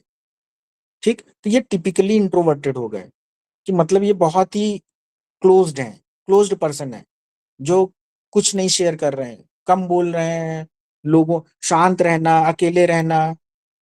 ठीक, तो ऐसे में ये जो पर्सन है ये इतने में ही अपना कम बोल के ही काम चला लेते हैं, कम बोलना पसंद है। ठीक, तो ऐसे लोग इंट्रोवर्टेड हैं। ठीक, तो इंट्रोवर्टेड से ऊपर ये जो हमने बताया ये क्या है? ये टॉकेटिव तो है, बात तो कर लेता है लेकिन चीजें नहीं शेयर करता, रिजर्व है। ठीक, राजेंद्र बाबू, टिमिड, बैशफुल, अकवर्ड भी बच्चों को बता दीजिए और क्लियर हो जाएगा थोड़ा सा। Timid, bashful, awkward. हाँ, वो एक्सप्लेन कर दीजिए बच्चों को और थोड़ा डीपली समझ में आ जाएगा वो वाला रूब्रिक। अच्छा अच्छा, देखो ऑकवर्डनेस ना एक अलग रूब्रिक है। ठीक है, ऑकवर्ड है जो जल्दी से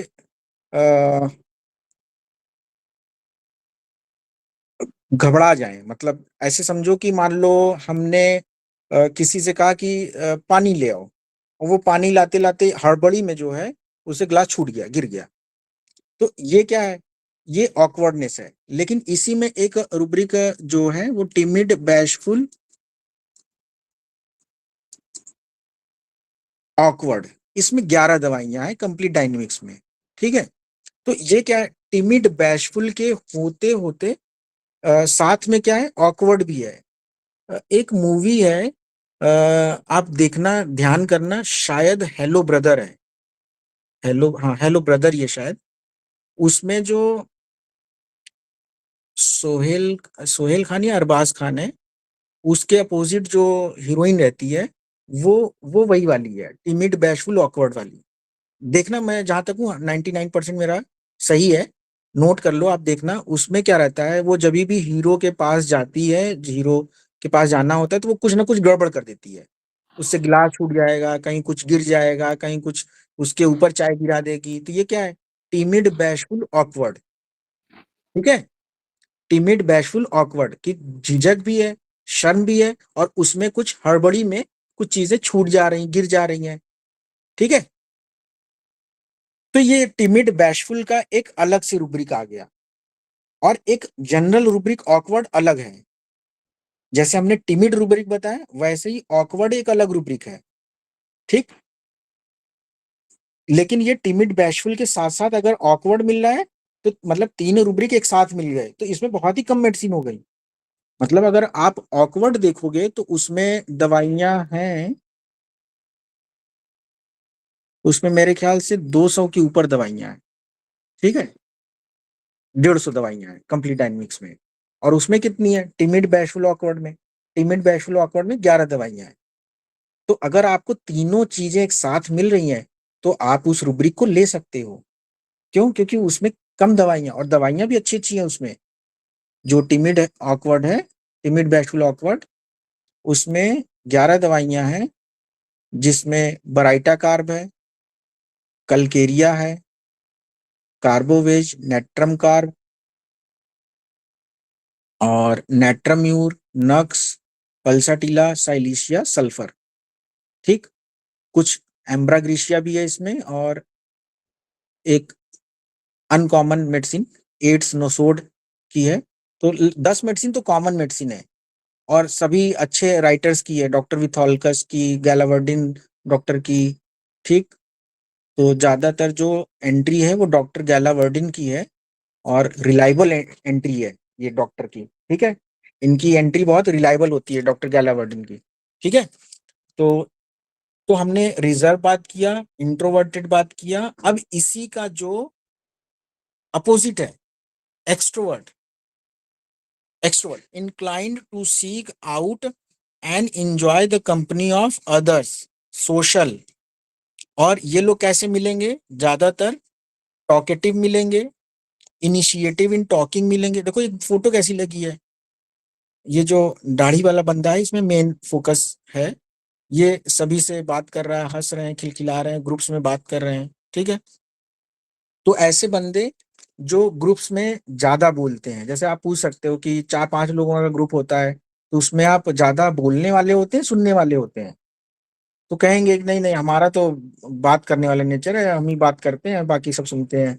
ऐसा भी बोल सकता है। हाँ, ध्यान रखना कि चलो मैं उसका उसका कौन सी और पार्ट पे नहीं जा रहा हूँ, नहीं तो फिर वो अलग हो जाएगा। वैसे बता देता हूँ, बोस्टिंग भी हो सकता है, ठीक। वहां पे वो उसका नेचर एक बोस्टिंग वाला भी हो सकता है, एक्सट्रोवर्ट के साथ साथ बोस्टिंग भी हो सकता है, ठीक। बूस्टर लोग भी ऐसे हो सकते हैं, वो अभी आगे आएगा। तो एक्सट्रोवर्ट क्या है? जो टॉकेटिव होते हैं, बात करने में इनिशिएटिव लेते हैं। जो बात करना, जैसे ट्रेन में भी जा रहे हैं तो हमसे चुप नहीं रहा जाता, हम लोगों से बात करते हुए जाते हैं कि हाँ भैया कहाँ से हैं आप? अच्छा यहाँ से, अच्छा ठीक है। तो क्या करते हैं, पता चला पूरे रास्ते वो बात कर रहा है। या ट्रेन में ऐसे लोग आपको मिल जाएंगे जो पूरा रास्ते में बात करते हुए जा रहे हैं, सबसे हाल चाल लेते हुए जा रहे हैं, जल्दी घुल मिल जा रहे हैं, ठीक। अब उसी में कुछ आपको जस्टिन जोवियल वाले भी मिल जाएंगे कि जो पूरे रास्ते हंसाते हुए जा रहे हैं, ठीक। तो इस तरीके से अब ये क्या है, एक्सट्रोवर्ट के टाइप्स हो गए, ठीक है। कि जस्टिन जोवियल वाले हो गए, एक्सट्रोवर्ट हो गए, कम्युनिकेटिव एक्सपेंसिव हो गए, ठीक। कम्युनिकेटिव एक्सपेंसिव रुब्रिक क्या है कि वो एक्सट्रोवर्टेड के साथ में अपनी चीजों को बहुत सारे शब्दों में, मतलब आपने एक पूछा तो उन्होंने 10 बताया, ठीक। जैसे आपने शक्तिमान देखते थे तो उसमें जो गंगाधर था वो क्या करता था, उससे नाम पूछते तो क्या करता था, पूरा कहानी बताने लगता था। नाम हमारा ये है, पोस्ट ये है, यहाँ गांव है, यहाँ ये पता है, हमारे पिताजी का नाम ये है, ये पूरा कहानी बताता था ना। तो वो क्या था, वो कम्युनिकेटिव एक्सपेंसिव था। वो एक्सट्रोवर्ट का ही और एक्सटेंसिव एक्सटेंसिव पार्ट है। जैसे हमने रिजर्व का एक्सटेंशन क्या बताया, इंट्रोवर्टेड। वैसे ही एक्सट्रोवर्ट का एक्सटेंशन क्या है, कम्युनिकेटिव एक्सपेंसिव। वो और ज्यादा है, मतलब वो एक का 10 बता रहा है। एक्सट्रोवर्ट के साथ साथ कम्युनिकेटिव भी है, बहुत ज्यादा बात करने वाला है, ठीक। तो एक्सट्रोवर्टेड कैसे होंगे, इजिली मिक्सअप होंगे, उनका फ्रेंड सर्किल लार्ज होगा, बड़ा होगा। वो अपनी फीलिंग्स को आसानी से शेयर करेंगे, इवन अपनी पर्सनल लाइफ को, पर्सनल जो लाइफ होती है, इवन हो सकता है मैरिड लाइफ भी शेयर करने लगे, ठीक। या इस तरीके की जो चीजें होती हैं वो भी शेयर करने लगते हैं, ठीक। तो ये हो गया कंसाइंसियस। अब देखो अभी जो हमने बात किया, मोस्टली ज्यादातर उसमें हमने बात किया डेवलप्ड डेवलप्ड जो स्टेट है, डिफेंसिव स्टेट जो है, उसके बारे में। कंसाइंसियस को सर ने नॉर्मल सेल के पार्ट बताया, हेल्दी सेल का। मतलब अगर आपको ये आज के समय में मिल रहा है तो ये आप रूब्रिक यूज करेंगे, ठीक है। कंसाइंसियस, इसको सर ने हेल्दी सेल में बोला है, ठीक। हेल्दी सेल, नॉर्मल सेल, ठीक। क्या है, wishing to do what is right, relating to a person's conscience. देखो फोटो भी हमने कौन सी लगाई है, भगवान राम की लगाई है।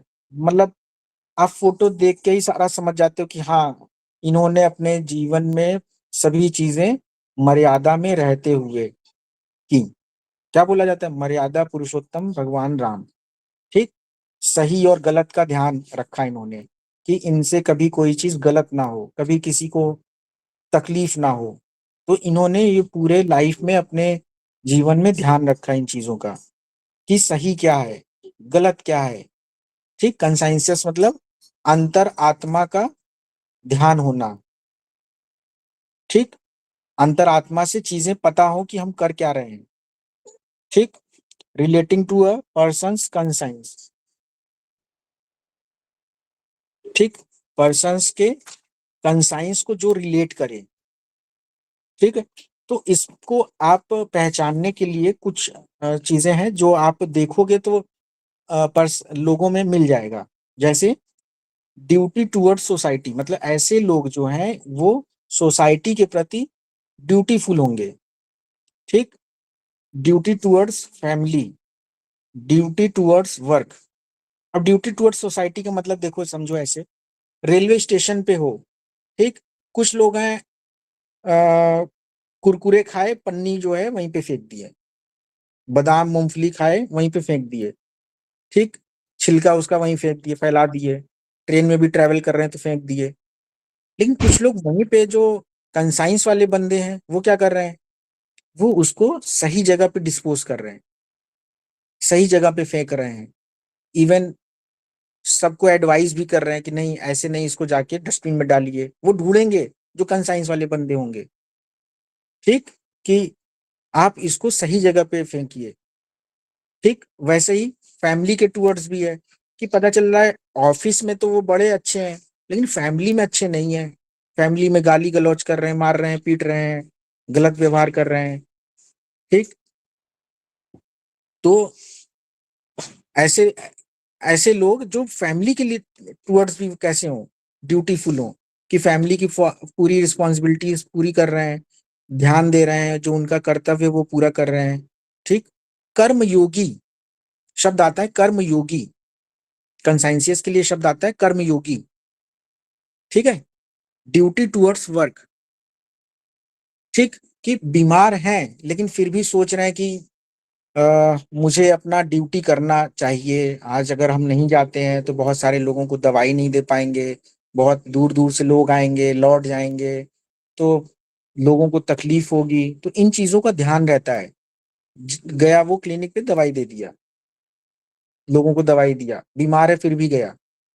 तो ऐसे ही कोई भी अगर ऑफिस में जा रहा है कि हाँ हमारे वजह से बहुत सारे लोग प्रभावित हो जाएंगे अगर हम नहीं जाएंगे, तो बीमार है तो भी जा रहा है, तो ये क्या है, ड्यूटी टुवर्ड्स वर्क है। तो ये सारी चीजें जब आप कलेक्टिवली देखोगे तो मोटा मोटा आपको उसका समझ में आएगा कि कंसाइंसियस बंदा है। ठीक है। किसी ने पैसे दिए हैं तो हमें समय रहते उसको लौटा देना, ये कंसाइंस है, किसी के कहे बगैर उसको लौटा देना है। ठीक। ऐसा भी एक पेशेंट आए हमारे पास, कहने लगे कि कुछ ऐसी परिस्थितियां बनी जिसके वजह से हम ये सोच रहे थे कि अपने घर का कोई पार्ट बेच दें। ठीक है। तो जो उनके फादर इन लॉ थे उन्होंने कहा कि नहीं बेचो नहीं, आप हमसे भी पैसे ले लो। ठीक। तो हमारा नेचर ये है कि हम उनको वापस कर दें समय से, कहना ना पड़े। ठीक। हम उनको वापस कर देंगे, वो इस केपेबल हैं कि हम उनको देंगे तो वापस कर देंगे, मतलब वो लेंगे नहीं। लेकिन मेरा ये जमीर है कि मैं नहीं ले सकता, मैं अगर लूंगा तो मैं उसको वापस जरूर करूंगा। तो बात जमीर की आती है। ठीक है। तो ये कंसाइंस है। तो अगर ये मिलता है तो आप इसको लेंगे। Vivacious, full of spirit and energy. Hello sir. हाँ हेलो। सर कंसाइंशियस को इंटेलिजेंसी से कैसे डिफरेंशिएट करेंगे? देखिए जो डिलीजेंट और नॉन डिलीजेंट है, ठीक, देखिए नॉन डिलीजेंट भी कंसाइंस हो सकता है। ठीक। नॉन डिलीजेंट, सॉरी, जो कंसाइंसियस व्यक्ति है वो डिलीजेंट होगा। ठीक है। लेकिन ये जरूरी नहीं है कि जो नॉन डिलीजेंट हो वो कंसाइंसियस हो। ठीक है। डिलीजेंट भी वही है, कर्मयोगी जो काम कर रहा है। ऐसे समझो कि नॉन डिलीजेंट व्यक्ति जो जो अपने चीजों को सही से टाइम टू टाइम नहीं कर रहा है, जो जिसका ड्यूटी टुवर्ड वर्क है, वो वो नहीं है, वो नॉन डिलीजेंट है। मयूर, ठीक है। हेलो।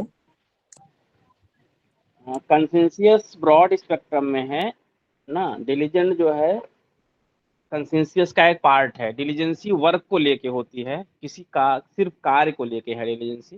कंसेंसियस हर स्पेक्ट्रम में है। कर्मयोगी जैसे ना, लाइफ के हर फील्ड, हर स्पेक्ट्रम में जो डिलीजेंसी रहे, वो कंसेंसियस है और सिर्फ वर्क को लेके है स्पेशली, कहते नहीं बहुत डिलीजेंटली वर्क कर रहा है, बहुत सिंसियरली वर्क कर रहा है, तो वो डिलीजेंट है। कहने का मतलब जैसे बॉस अभी बता रहे हैं, तो कंसाइंस अगर कोई व्यक्ति है तो उसमें डिलीजेंट मिलेगा, हाँ, इंक्लूडेड है वो। ठीक है। कंसाइंस अगर कोई व्यक्ति है तो उसमें डिलीजेंसी मिलेगी, क्यों? क्योंकि वो ड्यूटी टुवर्ड्स वर्क भी उसमें आ रहा है ना, ठीक है। लेकिन अगर कोई ड्यूटी टुवर्ड्स वर्क किसी में नहीं है, समझो इसको ध्यान से, अब मैं इसको और क्लियर कर दे रहा हूं कि अगर दो चीजें हैं उसमें, ड्यूटी टुवर्ड्स, हमने क्या इसमें बताया, ड्यूटी टुवर्ड्स सोसाइटी है, ड्यूटी टुवर्ड्स फैमिली है, लेकिन ड्यूटी टुवर्ड्स वर्क नहीं है, तो वो नॉन डिलीजेंट हुआ ना। समझ में आ गया कि नहीं? मतलब कंसाइंसियस व्यक्ति डिलीजेंट होगा, लेकिन ये जरूरी नहीं कि कंसाइंसियस मतलब कि जो नॉन डिलीजेंट है वो कंसाइंसियस हो, ठीक है। तो नॉन डिलीजेंट कंसाइंसियस का पार्ट नहीं है, लेकिन डिलीजेंट कंसाइंसियस का पार्ट है। मतलब कि जो ये भी नॉन ऐसे हो डिलीजेंट सकता बंदा है। है, हाँ, एक मिनट, नॉन हाँ, डिलीजेंट जो बंदा है उसमें ड्यूटी टुवर्ड सोसाइटी हो सकती है, फैमिली हो सकती है, ठीक, लेकिन वर्क को लेकर नहीं है, या दोनों मान low duty towards society work में मिल रहा है, फैमिली में नहीं है, तो वो कैसा है? वो कंसाइंसियस नहीं है, वो फिर वो नॉन डिलीजेंट है, ठीक है। हालांकि अगर आप इसको अपने जो रिपर्टरी है उसके पार्ट पे देखोगे तो अपने पास ऐसा रूब्रिक नहीं है। इसको डॉक्टर विजयकर सर ने डिलीजेंट और नॉन डिलीजेंट ग्रुप्स में डिवाइड किया हुआ है, ठीक। लेकिन अगर आप इसमें रिपर्टरी में यूज रूब्रिक्स को देखोगे तो आपको डिलीजेंट और नॉन डिलीजेंट करके आपको रूब्रिक नहीं मिलेगा, ठीक है। क्लियर है? बस एक मिनट खेती बहुत राजेंद्र, सही कह जैसे रहा है ना। हाँ हाँ बिल्कुल, बस ये है कि कंसेंसियस जो है डिलीजेंट हो सकता है या डिलीजेंट होता ही हो, बट जरूरी नहीं जो डिलीजेंट है वो कंसेंसियस भी हो। हाँ, यही यही मैं कह रहा हूँ। हाँ, कि जरूरी नहीं जो डिलीजेंट हो कंसेंसियस हो, हाँ, बट मतलब कंसेंसियस है तो डिलीजेंसी उसमें इंक्लूडेड है। डिलीजेंट को आप सीधे सीधे उसके वर्क से रिलेट करो, ड्यूटी हाँ टुवर्ड्स वर्क, हाँ हाँ, ठीक। बस। ऐसे समझ लो, मान लो कोई आतंकवादी है, वो अपने काम में बड़ा डिलीजेंट है, उसको कब बम फोड़ना है पता है, वो बड़ा काम जो है अपना लगन के साथ मेहनत के साथ कर रहा है, बम बस फोड़ने के लिए अगला पूरी तैयारी कर रहा है, डिलीजेंट है पूरा अपने वर्क में, पूरी तैयारी कर रहा है, पूरी लगन के साथ उसके ट्रेनिंग को कर रहा है, लेकिन क्या वो कंसाइंसियस है? नहीं। नहीं है। तो आप इसी से एकदम क्लियर कट समझ सकते हो कि हर डिलीजेंट व्यक्ति जरूरी नहीं है कि वो कंसाइंसियस हो। वो अपने वर्क में तो बहुत महारत है, बहुत लगन के साथ कर रहा है, पूरी शिद्दत के साथ कर रहा है अपने वर्क को, लेकिन वो समाज के लिए क्या कर रहा है? गलत काम कर रहा है, तो कंसाइंसियस नहीं है। तो हमेशा जो कंसाइंसियस है उसमें डिलीजेंट आएगा, लेकिन नॉन डिलीजेंट व्यक्ति जो होगा वो कंसाइंस में नहीं आएगा, ये ध्यान रखना। ये इसका एक सिंपल सा डिस्टिंग्विशिंग पॉइंट है, ठीक है। मैंने ये डिलीजेंट और नॉन डिलीजेंट को इसीलिए कंसीडर नहीं किया इसमें, क्योंकि ये अपनी रूब्रिक्स में नहीं है, रिपर्टरी में नहीं है। हाँ, लेकिन अगर आप चीजों को देखना, थोड़ा सा ये कंफ्यूजिंग पार्ट हो जाता है, आप लोग इसमें गलतियां कर दोगे, डिलीजेंट और नॉन डिलीजेंट केवल चार्ट पे जाओगे तो। क्यों? क्योंकि चार्ट में अगर आप चार्ट से देख रहे हो तो ये भी साथ में आपको फिर देखना पड़ेगा कि कौन सा मेडिसिन कैसे डेवलप हुआ है, इसलिए हमने उसको कंसिडर नहीं किया है। अभी हम यहाँ पे जो रिपर्टरी में रूब्रिक्स दिए उनकी बात कर रहे हैं, ठीक है। समझ में आ गया? जो रूब्रिक्स रिपर्टरी में दिए हैं उनकी बात कर रहे हैं, अभी हम चार्ट की बात नहीं कर रहे हैं, ठीक है। आप जितने भी अभी हमने पढ़ाए हैं, बताए हैं, ये सारे रूब्रिक्स आपको रिपर्टरी में मिल जाएंगे, लेकिन डिलीजेंट नॉन डिलीजेंट आपको, ये डॉक्टर विजयकर सर का अपना एक अनुभव रहा है। उन्होंने अपने अनुभव के आधार पे कुछ मेडिसिन को किसी किसी ग्रुप में डिवाइड किया हुआ है, जैसे डिलीजेंट, नॉन डिलीजेंट, ठीक है। इसलिए मैंने उसको कवर नहीं किया, लेकिन आपको बता दिया अगर इसमें कोई कंफ्यूजन हो तो बताइए। सुरभि,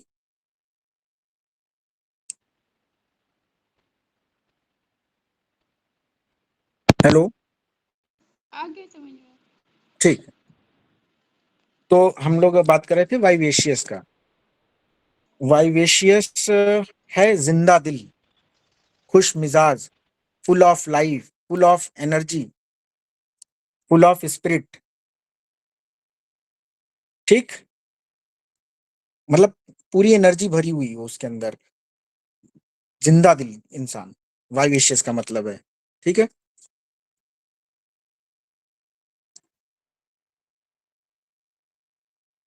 बोस्टर देखो फोटो में क्या कर रहा है, इसने स्टेटस में लगा दिया आज मैंने ऑडी कार ली। ठीक, चलता बाइक से है। तो जो इसके दोस्त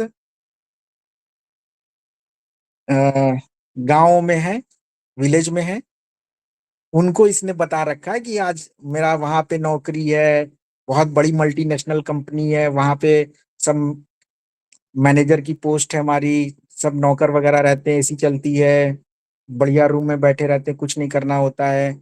ठीक, और हमने ऑडी बुक कर दी और आज हमने ऑडी ले ली, इसने सारा फैला रखा है और स्टेटस में लगा दिया, ये देखो मेरी ऑडी नई नई आज हमने ली है। तो ये क्या कर रहा है, बोस्टिंग कर रहा है। ठीक, डींग हाँक रहा है, इसको कहते हैं डींग हाँकना, बोस्टर ब्रगार्ट रुब्रिक है। ठीक, क्या कर रहा है, to glorify oneself in speech, talk in a self admiring way. To glorify oneself in speech, talk in a self admiring way. ठीक, कि अपने बारे में अपनी स्पीच को सेल्फ एडमायर कर रहा है। अब बोस्टर जो है ये भी एक डिफेंस का पार्ट हुआ। क्या है, हो सकता है ये लो फील करता हो, स्मॉल फील करता हो, और उसको कवर अप करने के लिए ये क्या कर रहा है, अपने आप को एलिवेटेड दिखा रहा है, इन्फ्लेटेड दिखा रहा है। ठीक, तो क्या कर रहा है, बोस्टिंग कर रहा है। तो आपको मिलेगा कि मोस्ट ऑफ द जो बोस्टर्स हैं, डींग हाँकने वाले हैं, वो कहीं ना कहीं अंदर से खाली होंगे। अब उनकी खालीपन को पहचानना है कि वो क्या चीज है। ठीक है, तो इस तरीके से आप चीजों को ऑब्जर्व करो, ऐसे समझो, ऐसे पढ़ो। ठीक, आज जो हम लोग अभी बात कर रहे हैं वो इसीलिए ये सारी चीजें पढ़ रहे हैं, ताकि चीजों को हमें समझना कैसे है। ठीक, और साथ के साथ ये अगर है तो इसका मतलब क्या है। ठीक, पहले हम अगर बोस्टर को समझेंगे तभी तो हम उसके पीछे जाएंगे ना। तो इसलिए हम ये सारी चीजें बता रहे हैं। क्यों, क्योंकि हम लोग परसेप्शंस को बात कर लेते हैं, सेंसिटिविटी को बात कर लेते हैं, लेकिन डिस्पोजिशन को नहीं समझ रहे हैं। तो साथ के साथ डिस्पोजिशन को भी समझो, और वो डिस्पोजिशन बना कैसे है उसको भी समझो। ठीक है, चलें आगे। अब देखो, मिस्चीवियस, इसकी आंखों से, चेहरे से देख के लगेगा कि शांत बच्चा है। क्या इसकी चेहरे में हॉटीनेस दिख रही है, क्या इसके चेहरे में एंगर दिख रहा है? नहीं, शरारत, नटखट, ठीक, चुलबुलापन दिख रहा है। ठीक, प्लेफुल इन नॉटी और टीजिंग वे। शब्द क्या है, मिस्चीवियस, शरारती, नटखट। ठीक, तो mischievousness can be positive, can be negative, can be attention seeking. ठीक, अगर शरारत में वो चीजों को नुकसान कर दे रहा है, या शरारत में किसी को परेशान कर रहा है, हर्ट कर रहा है, तो वो एक अलग पार्ट हो गया। ठीक, उस शरारत में उस ज्यादातर आप देखोगे कि जितने भी मोस्टली जो मिस्चीवियस बच्चे हैं, वो अटेंशन सीख करने के लिए, लव सीख करने के लिए ही कर रहा है। ठीक, मतलब उनको अगर वो चीजें नीड फुलफिल होती रहेंगी तो फिर हो सकता है वो ना करे। ठीक है, तो मिस्चीवियसनेस भी क्या है, नॉर्मल सेल है कि डिफेंस है, बताओ, बताइए। डिफेंस है। Defence defence. हाँ, डिफेंस है। मिस्चीवियसनेस भी नॉर्मल सेल का पार्ट नहीं है। कहीं ना कहीं हो सकता है वो अपनी नीड को फुलफिल करने के लिए, ठीक, जो उसने फॉल्सली परसीव किया कि शायद फॉरसेक रहा हो, मे बी फॉरसेक रहा हो, लव को फुलफिल करने के लिए वो मिस्चीवियसनेस कर रहा है। ठीक है, चलो सिक्रेटिव। सिक्रेटिव क्या है? अच्छी खासी दवाइयां दी हैं इन रूब्रिक्स में, अगर आप इनको देखते हो तो, ठीक है, जो आपकी मेडिसिन को एलिमिनेट कर सके। ठीक है, जैसे हम लोगों ने देखा है कि सिक्रेटिव में लैकेसिस भी पड़ी हुई है। सोचो, इतना एक्सट्रोवर्टेड बंदा, ठीक है, इतना एक्सट्रोवर्टेड बंदा भी सिक्रेटिव हो सकता है। लैकेसिस उसका डिफेंस है। देखो, लैकेसिस का डिफेंस क्या है? सिक्रेटिव। सिक्रेटिव में, और जो आपने अभी एक रूब्रिक पढ़ा था, हमने अभी इसमें मेडिसिन को नहीं डिस्कस किया, जैसे रिजर्व रूब्रिक पढ़ा था, उसमें टॉप ग्रेड में फास्फोरस पड़ी हुई है। ठीक, टॉप ग्रेड में फास्फोरस पड़ी है। तो कहने का मतलब क्या है? फास्फोरस को तो हमने हमेशा पढ़ा, क्या पढ़ा? कि एक्सट्रोवर्ट होता है, बात करने वाला होता है, इजिली डिफ्यूज करता है, लेकिन रिजर्व में भी पड़ी हुई है। ठीक, और वैसे ही अगर हम सिक्रेटिव को देखते हैं तो इसमें सिंथेसिस में 36 मेडिसिन है जिसमें लैकेसिस भी पड़ी हुई है। ठीक, तो सोचिए कि लैकेसिस सिक्रेटिव में पड़ी है। सिक्रेटिव का मतलब क्या है? inclined to conceal feelings and intentions or not to disclose information। आपके पास पेशेंट आएंगे, टॉकेटिव रहेंगे, बात करने वाले रहेंगे, लेकिन जो इंफॉर्मेशंस हैं वो नहीं बता रहे हैं। कुछ दिन पहले एक पेशेंट आए, वो टॉकेटिव थे, बात करने वाले थे, लेकिन चीजों को बता नहीं रहे थे। ठीक, तो बड़ा आपको खोद, मतलब उसमें होता नहीं, डिग आउट करना पड़ेगा, खोदना पड़ेगा उनको, बार बार पूछना पड़ेगा, पोक करना पड़ेगा कि फिर क्या हुआ, कैसे हुआ, फिर तो कई बार वो चीजों को बड़ा डिस्क्लोज करेंगे, जल्दी बताएंगे नहीं, या अभी पहले की बातें हो गई, अब कहाँ इतना याद रहता है, कितना ध्यान रहता है। ठीक, तो इस तरीके से कुछ ना कुछ टाल देंगे, या कुछ हुआ था मुझे ध्यान नहीं आ रहा है, तो इस तरीके की कुछ चीजें ऐसे कहेंगे जिससे वो चीजों को टाल दें। ठीक है, तो कई बार चीजें आपको, देखो सिक्रेटिव एक ऐसा रूब्रिक है जो पेशेंट कहेगा थोड़ी नहीं, पेशेंट ये नहीं कहेगा कि मैं सिक्रेटिव हूं, आप डॉक्टर साहब रूब्रिक ले लीजिए सिक्रेटिव। ठीक, वो तो आपको सेंस करना है। क्या बोला है डॉक्टर हैनीमन ने? सारे सेंसेस ओपन होने चाहिए, सारे सेंसेस जो है क्लियर होने चाहिए, कीन ऑब्जर्वर होना चाहिए। तो वो इसलिए ही तो कहा है, इसीलिए कहा है कि आप सारे सेंसेस से जो पेशेंट आपके सामने बैठा हुआ है उसको ऑब्जर्व करो, देखो कि वो कर क्या रहा है। ठीक, तो सिक्रेटिव वो बंदे होंगे जो चीजों को कंसील करें, डिस्क्लोज ना करें इंफॉर्मेशंस को। ठीक है, इंक्लाइन टू कंसील फीलिंग्स और इंटेंशन। देखो इंट्रोवर्टेड में क्या है? इंट्रोवर्टेड में उसका नेचर है, चीजें शेयर नहीं कर रहा है, उसका नेचर है, हर्ट ना हो, अलग रीजन हो सकता है, अलग अलग रीजन हो सकते हैं कि इंट्रोवर्टेड है। लेकिन सिक्रेटिव में क्या है? उसका इंटेंशन ये कि हम इनको बताएं नहीं। ये लोग अगर फ्रॉड, जैसे मान लो किसी फ्रॉड में वो फंसा हुआ है, ठीक, गलती उसने की है, तो वो कभी नहीं बताएगा ना कि हमने गलती किया था, उसमें फंस गए और उस फंसे हुए मैटर की वजह से हम इस सारी टेंशन हमें उस वजह से है। तो आपको पता कहाँ चला? कहीं और से पता चला कि हुआ क्या, कि इनका एक मैटर हो गया जिसमें इन्होंने घूस लिया था और उस मैटर में ये फंस गए हैं। ठीक, तो आपको वहां से क्या पता चला? कि एक तो सिक्रेटिव टाइप का बंदा है। ठीक, तो ऐसे हम एग्जांपल ले रहे हैं कि आपको ऐसी चीजों को कई बार पेशेंट से ही सेंस होगा, कई बार आपको अटेंडेंट से पता चलेगा। तो इस तरीके की रूब्रिक आप यूज कर सकते हो अगर चीजें अगर आपको नहीं मिल रही हैं तो। ठीक, कि कोई इनका इंफॉर्मेशन ही नहीं दे रहे हैं। ठीक, तो आप सीधे सीधे इस्तेमाल कर सकते हैं कि बंदा इंट्रोवर्टेड तो नहीं है, आपको सेंस हो रहा है कि ये बंदा इंट्रोवर्टेड तो नहीं है, ना ये टिमिड है, ना ये हॉटी है। ठीक, लेकिन ये बता क्यों नहीं रहा है? तो आपको वहां पे सेंस ऐसा हो रहा है क्या कि ये बंदा कुछ छुपा रहा है, तो आप सिक्रेटिव इस्तेमाल कर सकते हो। अच्छी अच्छी दवाइयां इसमें पड़ी हुई है, लाइको भी पड़ी हुई है इसमें, मैनिपुलेशन वाली मेडिसिन जिसको हम लोग कहते हैं, ठीक।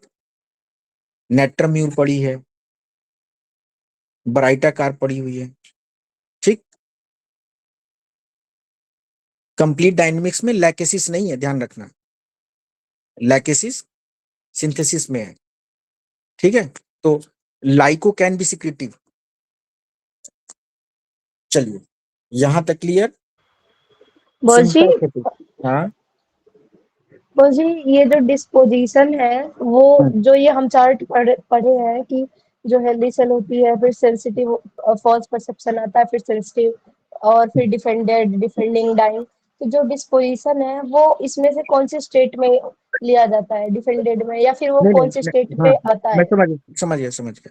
देखो डिस्पोजिशन हम ये जो बता रहे हैं, ये मेंटल डिस्पोजिशन की बात कर रहे हैं। इसमें ऐसा नहीं है कि ये नॉर्मल सेल में नहीं मिलेगा, ठीक है।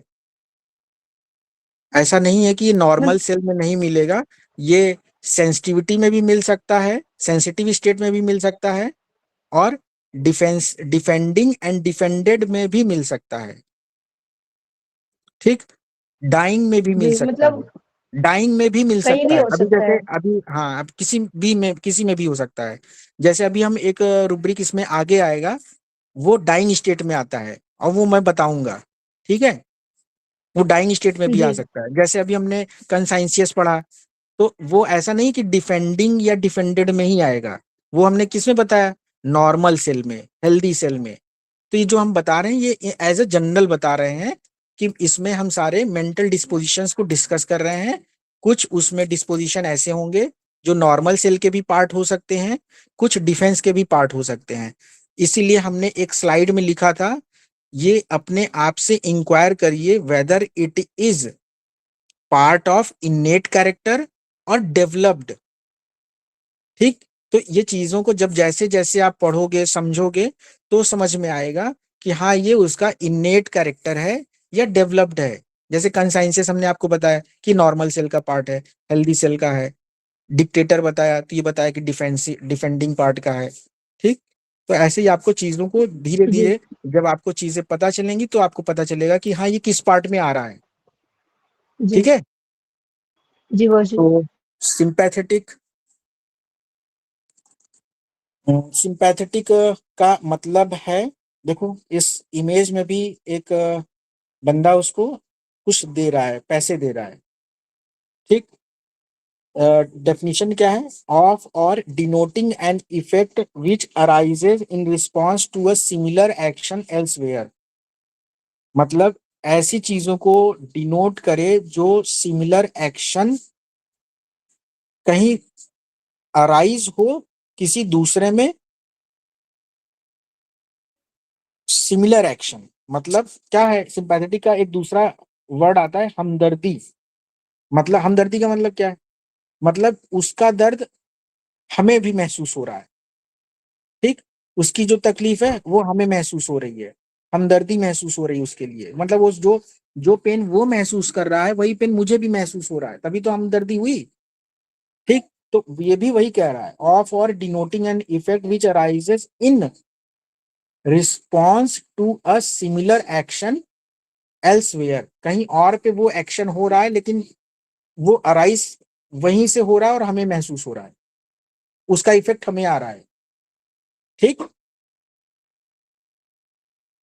तो इसमें क्या हो रहा है कि कोई बूढ़ा है, कोई गरीब है, किसी की दुख तकलीफ है, हमें वो दुख तकलीफ देखा नहीं जाता, हमें बड़ा उसको उसको लेके हमदर्दी महसूस होती है, दुख महसूस होता है, तो हम जाते हैं उसको कुछ दे देते हैं, ठीक, कुछ दान दे देते हैं। तो ऐसा हम जहां कहीं भी देखते हैं, हमें देखा नहीं जाता, हमें उसका दुख देखा नहीं जाता, तकलीफ होती है। किसी के यहाँ कुछ हो जाता है तो हमें तकलीफ होती है कि उसके घर में कैसे होगा, उसके बच्चों का कैसे होगा, तो हम जाते हैं कुछ दान दे देते हैं, ठीक। तो ये सिंपैथेटिक हुआ, ठीक है। और बॉस जी, इसमें जो सिंपैथेटिक वाले में ये हाँ मतलब कहा जाता है कि जो सिंपैथेटिक होते हैं उनको ना करते तो हैं दूसरों के लिए, पर उनको बदले में कुछ ना कुछ उनसे चाहिए होता है। जैसे वो कहते हैं कि अगर हम इनको करेंगे तो हमको पुण्य मिलेगा। नहीं नहीं कैसी नहीं नहीं फीलिंग नहीं होती है नहीं क्या इनमें? नहीं नहीं, ऐसा नहीं, फिर वो तो फिर कुछ और हो गया ना, तो सिंपैथेटिक नहीं हुआ। अगर उसको चाहिए तो फिर दूसरी चीज हो गई, फिर तो उसके पीछे सेल्फिशनेस हो गया ना, स्वार्थ हो गया। जी, जी, जी। तब तो उसके पीछे सिंपैथेटिक निस्वार्थ है। आप हमदर्दी अगर किसी के प्रति रख रहे हो तो उसमें स्वार्थ नहीं होना चाहिए। अगर स्वार्थ आ गया तब तो सेल्फिश हो गया वो। यही तो हमें जी, समझना है कि सिंपैथेटिक के पीछे सेल्फिशनेस तो नहीं है। देखो आपने खुद ही बता दिया कि सिंपैथेटिक इसलिए है ताकि हमें कुछ मिले वहां से। जैसे हम एक रूब्रिक पढ़ते हैं, चैरिटेबल, ये इसमें हमने ऐड नहीं किया लेकिन बताना था मुझे, तो अभी बता दे रहा हूं। ठीक, चैरिटेबल में क्या है? चैरिटेबल में आपने देखा होगा मंदिरों में घंटा रहता है, पंखा रहता है, सब पे क्या लिखा रहता है? 3 पंखे 3 लोगों का नाम। ठीक, कि 3 लोगों ने मिलके एक पंखे का दान किया। ये क्या है? चैरिटी इसलिए कर रहे हैं ताकि तो उनके नाम को कंसीडर किया जाए, उनके नाम को दिखाया जाए। तो इसमें क्या है? पर्पसफुल है कि उनका इसमें कुछ प्रॉफिट है। ठीक, या बहुत सारे लोग चैरिटी क्यों करते हैं? इसलिए चैरिटी करते हैं ताकि उनको इनकम टैक्स में रिलीफ मिल सके। ठीक है, तो इस तरीके, या पॉलिटिकल चैरिटी क्यों कर रहे हैं? पॉलिटिकल चैरिटी इसलिए कर रहे हैं ताकि बड़ी बड़ी जैसे कंपनियां होती हैं वो अभी बहुत सारे मैटर बीच में हुआ था ना कि भाजपा ने, कांग्रेस ने इतने इतने करोड़ किसी किसी कंपनी को दिए। क्यों दिए? ताकि उनके जो लाइसेंस वगैरह हैं इजिली पास हो जाए। तो चैरिटी कर तो रहे हैं लेकिन उसके पीछे क्या है? अपने कंपनी को लेकर कुछ उनके प्रॉफिट्स हैं, इसलिए वो चैरिटी कर रहे हैं। तो ऐसे ही अगर कोई मंदिर में जाके वहां पे चैरिटी कर रहा है, इसलिए कर रहा है ताकि उस एरिया के लोग ये जाने कि हाँ मंत्री जी जो है चैरिटी करते हैं, बहुत पुण्य का काम करते हैं, बहुत लोगों को दिया है, करा है। तो क्या होगा? वोट का फायदा होगा। ठीक, तो ये क्या है? चैरिटेबल है लेकिन आउट ऑफ समथिंग कुछ मिल रहा है उनको, तो सेल्फिशनेस भी है साथ में। लेकिन चैरिटेबल तो हमें यूज करना है जब हमें वहां पे कुछ मिले। ठीक, तो ये जी, वो चैरिटेबल जी। हो गया। सिंपैथेटिक में वहां पे निस्वार्थ मदद कर रहा है। और उसी में एक और चैरिटेबल में एक और रूब्रिक है, charitable recompense with expectation of. मतलब उसी का एक और पर्टिकुलर रूब्रिक हो गया कि मतलब बदले में हमें कुछ चाहिए। ठीक है, तो उसमें फिर और कम दवाइयां हैं, मतलब और पर्टिकुलर हो गया। ठीक, चैरिटेबल बस एक बार और बता दीजिए। Charitable recompense with expectation of. इसमें 4 दवाइयां हैं, कलकेरिया, लाइको, नेट्रम्यूर और सल्फर।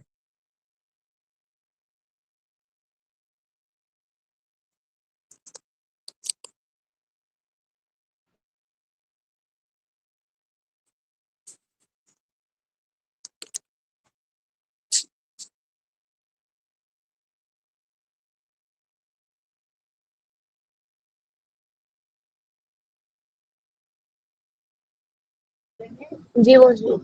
ठीक है, तो अभी हमने सिंपैथेटिक देखा। फिर सिंपैथेटिक में ये बात आई कि सिंपैथेटिक इसलिए कि ताकि कुछ फायदा हो। तो उसमें क्या हो गया? उसके पीछे सेल्फिशनेस हो गया। तो सेल्फिशनेस एक अलग हो गया, स्वार्थी हो गया।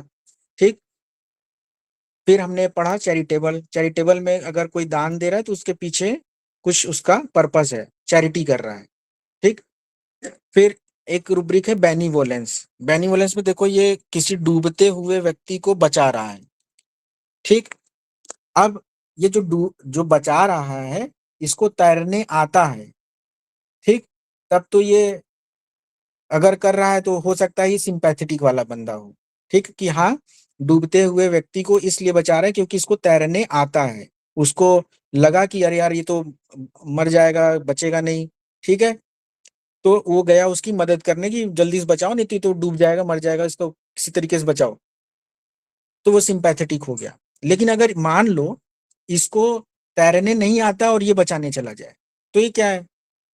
ये बेनिवोलेंस हो गया, कि मतलब अपने को अपना नुकसान करके परोपकार कर देना, ऐसे समझ लो। बेनिवोलेंस का मतलब परोपकार, ठीक है। कि कई बार ये घर आप जो पेशेंट हैं उनके अटेंडेंट बताएंगे कि कई बार ये घर की सही चीजों को भी दान दे देती हैं। कोई मांगने आ जाएगा, कोई कुछ कह दिया, रोग आ दिया, तो ये दे देंगे, ठीक। ये क्या है? Benevolence, the quality of being generous in giving, an act of kindness, ठीक है। तो यहाँ पे भी है, दुख तकलीफ महसूस हो रहा है, लेकिन दुख तकलीफ महसूस हो रहा है, लेकिन क्या हो रहा है? ये अपने ध्यान नहीं दे रहे कि इसमें हमारा नुकसान हो रहा है, जो घर की सही चीजें उसको भी दे दे रही है, ठीक है। तो ये बेनिवोलेंस है, खुद का नुकसान करके भी दे देना। कि 10 रुपए है, पेन लेने जा रहे थे और किसी ने मांगा, हमने दे दिया।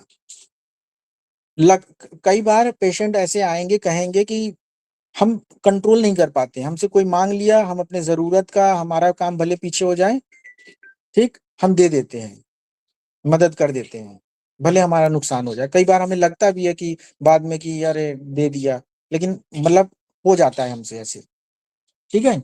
ये बेनिवोलेंस है। नेव, फोटो देख के क्या लग रहा है आपको?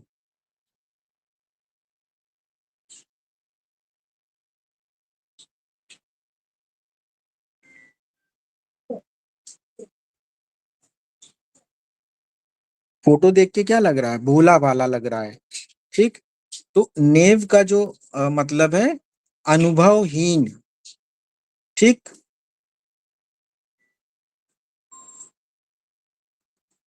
लिखा है अनुभवहीन, ऐसी चीजें जो डेफिशिएंट इन वर्ल्डली विजडम और इन्फॉर्म्ड जजमेंट, ठीक है। मतलब जो दुनियावी चीजें हैं, जो दुनियावी बुद्धि है, ज्ञान है, जो दुनियावी चीजों का होना चाहिए, उसमें वो डेफिशिएंट है, ठीक। या जो इन्फॉर्म्ड एक जजमेंट होना चाहिए, उसमें वो डेफिशिएंट है, ठीक। कि कोई भी होता है, हम किसी की बातों में आ गए और नुकसान उठा लिए, कि उसने कहा कि हमें दे दो, हम शाम तक लौटा देंगे, हमने ये ध्यान नहीं दिया, उसको जज नहीं कर पाए कि ये नहीं लौटाएगा, नहीं देगा, बातों में आ गए, नुकसान उठा लिए, ठीक। तो बातों में आ जाते हैं नेव, भोले भाले इंसान, ठीक। इसी में एक और सब रूब्रिक है, नेव ऑल्दो वेरी इंटेलिजेंट, 5 मेडिसिन है उसमें, कंप्लीट डायनेमिक्स में। मतलब भोले के साथ इंटेलिजेंट भी है, मतलब हो सकता है एक आध दो बार कभी ऐसी गलती हो जाए, लेकिन बार बार नहीं करेंगे, और दिमाग से कैसे हैं? इंटेलिजेंट हैं, ठीक है। तो नेव भोले भाले, अनुभवहीन, जिनको दुनियावी चीजों का उतना ज्ञान नहीं है या उसमें लैग कर रहे हैं, डेफिशिएंट है, ठीक। अक्सर बातों में आ जाते हैं, नुकसान उठा लेते हैं। आप चीजों को बहुत ऐसे समझ सकते हो। बहुत हाँ, हाँ उदेश। यहाँ बॉस हम वो भी तो सोच सकते हैं, क्रेडुलस। हाँ, वही मैं बताने जा रहा हूँ। ठीक, अगला रूब्रिक है क्रेडुलस। इसी में, इसी के क्रॉस रेफरेंस में आता है क्रेडुल। देखो, जो नेव है ना, वो एक बार गलती करेगा, जो क्रेडुलस है वो बार बार गलती करेगा, सेम गलती कर सकता है। जो नेव होगा वो एक बार बातों में आएगा, एक बार उस तरीके से नुकसान उठा लिया, या एक बार किसी की बातों में आ गया, एक बार किसी व्यक्ति से पैसे दिए, नहीं लौटाया, वो समझदार हो गया। जो क्रेडुलस होगा वो बार बार उसकी बातों में आएगा, बार बार उससे नुकसान उठाएगा, वो क्रेडुलस है, ठीक है। इसको हमने स्लाइड में ऐड नहीं किया, लेकिन बताना था क्योंकि इसके क्रॉस रेफरेंस में बहुत नजदीक आता है, ठीक। इसके मीनिंग को देखोगे तो ये भी वही है, सहज विश्वासी, भोला, ठीक। तो नेव जो है वो थोड़ा सा बड़ा रूब्रिक है, और क्रेडुलस और छोटा रूब्रिक है। हालांकि दवाइयां कुछ कुछ अलग हैं, ठीक है। जैसे नेव देखोगे तो उसमें पल्साटिला नहीं है, लेकिन क्रेडुलस में पल्साटिला है। ठीक, नेव में कंप्लीट डायनेमिक्स में 23 दवाइयां हैं। ठीक, क्रेडुलस में 7 दवाइयां हैं। और थोड़ा सा मैं बता देता हूं।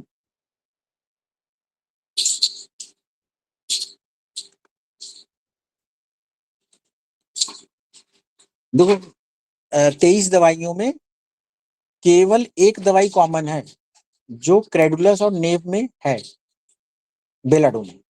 नहीं तो 5 की 5 दवाइयां क्रेडुलस में है, नेव में नहीं है। ठीक है, तो जो जैसे आप देखोगे तो पल्स है, ये क्रेडुलस में है। एब्सेंथीनम, अर्जेंटम नाइट्रिकम, बराइटा और स्टेफ ये क्रेडुलस में है। मतलब ये लोग बार बार गलतियां करते हैं। लेकिन जो नेव मेडिसिन है वो, उसमें बहुत सारी दवाइयां हैं।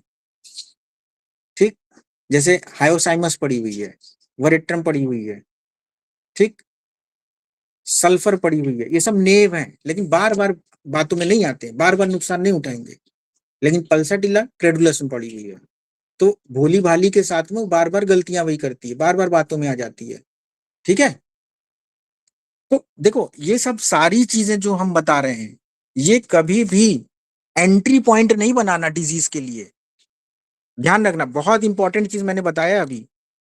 ये हमने बताया कि कभी भी इन रूब्रिक्स को एंट्री पॉइंट नहीं बनाना डिजीज को सही करने के लिए। ये हम चीजें इसलिए बता रहे हैं ताकि आप इन चीजों से ये समझ सको कि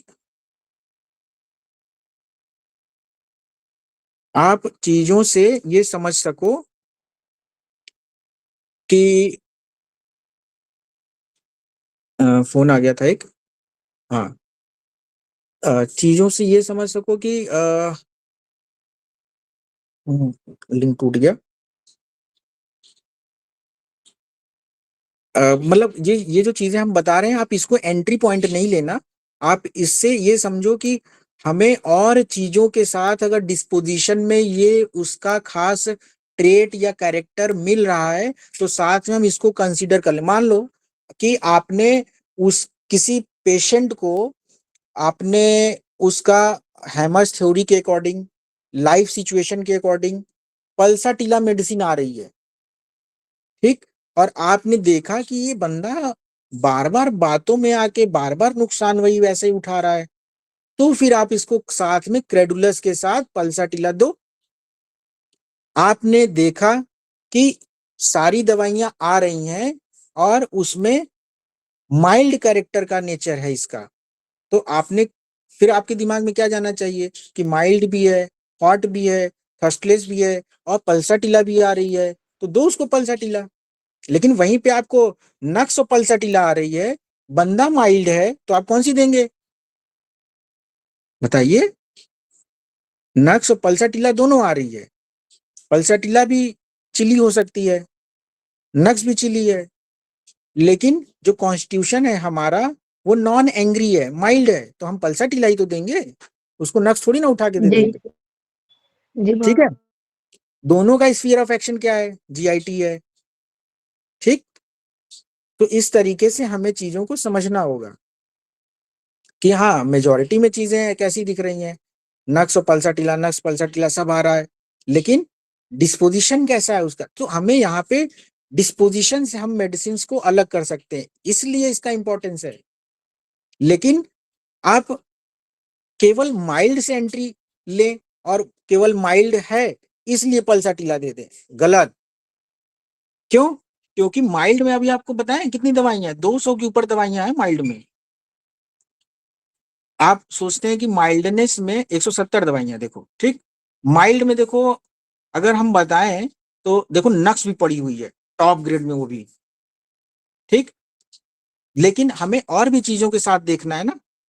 माइल्ड में देखो लाइको भी पड़ी हुई है और आर्सेनिक भी पड़ी हुई है, बहुत सारी दवाइयां हैं, 170 दवाई कम नहीं होती हैं। तो हमारे दिमाग में क्या बैठा है कि माइल्ड जो है केवल पल्साटिला है, और कभी भी कोई माइल्ड पेशेंट आए तो हम उसको पल्साटिला, ये गलत कॉन्सेप्ट है, इसको समझना है। हमारे कैलकुलेशन में और दवाइयों के साथ पल्साटिला भी आ रही है, लेकिन हमें और चीजों के साथ ये दिख रहा है कि हाँ, ये जो कॉन्स्टिट्यूशन है ये अलग टाइप का है, ये एंग्री कॉन्स्टिट्यूशन है। मोस्ट ऑफ द चीजें आपको इसकी कॉन्ट्राडिक्टी दिख रही हैं, और ज्यादातर जो चीजें मैच कर रही हैं वो पल्साटिला की तरफ इंडिकेट कर रही हैं, तो आप उसको पल्साटिला दो। तो इसलिए हमें डिस्पोजिशन पढ़ना है, इसलिए हमें उसको डिफ्रेंशिएट करने के लिए फिर हम उसको देखेंगे। ठीक, तो इससे एंट्री नहीं लेना है अनटिल एंड अनलेस आपके पास चीजें है ही नहीं, डिटेल्स ही नहीं है। ठीक है, जब आपके पास चीजें नहीं है तब तो आप इसको डिफेंस के रूब्रिक लो और उससे मेडिसिन फिजिकल जर्नल ले लिया, कुछ उसकी पैथोलॉजी ले ली। ठीक, तो इस तरीके से आपको इस्तेमाल करना है। चलो 12 वैसे बज गया है, कुछ और यहाँ पे समाप्त करें या अभी और पढ़ना है?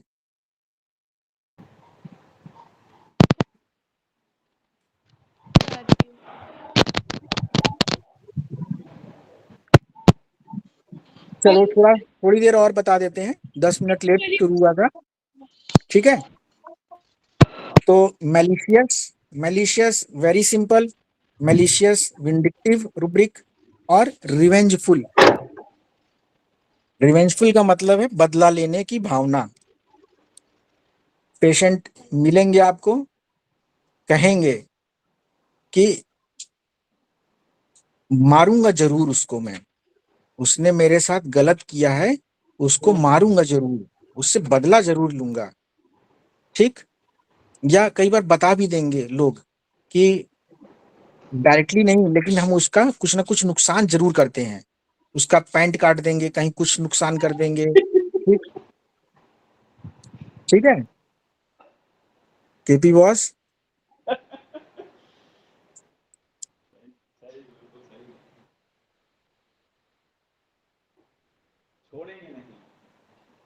तो इस तरीके से नुकसान करने की प्रवृत्ति, जो बदला, देखो जो फोटो लगा है उसमें क्या है, नोट करके रखते हैं किससे बदला लेना है, टू डू लिस्ट में ऐड कर देते हैं उसका नाम, किससे बदला लेना है। तो मैलिशियस जो रूब्रिक है, रिवेंजफुल नहीं मिलेगा। ठीक, रूब्रिक जो है रिवेंजफुल नहीं है, मैलिशियस है। तो अगर आपको पता ही नहीं है कि अपने रिपर्टरी में रिवेंजफुल के लिए मैलिशियस है, तो आप रिवेंजफुल ढूंढते रहिए, नहीं मिलेगा आपको। तो इसलिए रूब्रिक का जानकारी होना जरूरी है, आपको पता होना चाहिए कि रिवेंजफुल रूब्रिक ने, इसमें अगर आप देखोगे तो कोई मेडिसिन नहीं दी है, वर्ड तो मिल जाएगा, लेकिन इसके फिर क्रॉस रेफरेंस देखने पड़ेंगे, तो फिर उसमें अलग अलग रूब्रिक्स हैं। ठीक है, एक रूब्रिक है हेट्रेड एंड रिवेंजफुल, घृणा के साथ रिवेंजफुल। मैं उस रास्ते से जाता नहीं हूं, लेकिन बदला जरूर लूंगा। उस रास्ते से मैं जाता नहीं हूं जिस रास्ते में उसका घर है, लेकिन मारूंगा जरूर उसको। ठीक, मतलब इतनी ज्यादा नफरत है कि उस रास्ते से जाना बंद कर दिया है, और साथ में क्या है, बदले की भावना। ठीक, एक बार हमारे पास एक पेशेंट आए थे, वो हेट्रेड एंड रिवेंज का उनका ये था, वो उनकी वर्डिंग यही थी जो मैं बता रहा हूँ। ठीक, वो कहते थे कि अगर हमें कोई सेना और ये सुमन जी वाला जो मैटर है। केपी बॉस म्यूट कर लीजिए।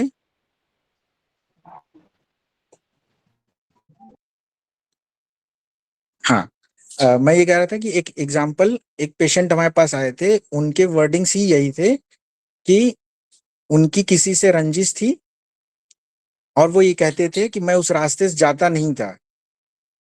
ठीक, और उनको एक बार जिससे उनकी दुश्मनी थी, एक और बंदा मिल गया, मतलब 2 लोगों की उससे दुश्मनी थी। तो वो कहते थे बस तुम या तो गोली चलाओ या तो तुम बाइक चलाओ, या तो मैं बाइक चलाऊंगा तुम गोली चलाओ। तो इस तरीके का कुछ मैटर था उनका। ठीक है, तो बदला लेने की भावना, स्ट्रॉन्ग रिवेंज। ठीक है, हेट्रेड भी साथ में, तो हेट्रेड में रिवेंजफुल मिलेगा। ठीक, हेट्रेड में रिवेंजफुल मिलेगा। रूब्रिक में बता देता हूं, हेट्रेड एंड रिवेंज के साथ साथ नफरत के साथ रिवेंज। अच्छी खासी मेडिसिन है, 49 मेडिसिन है इसमें। ठीक, कि नफरत के साथ साथ बदला लेने की भावना या बदला ले भी ले, ऐसा कुछ। चलो, तो मैलिशियस क्या है? रिवेंजफुल, बदला लेने की भावना। ठीक, करेजियस, ये फोटो जो है, बॉस जी, हाँ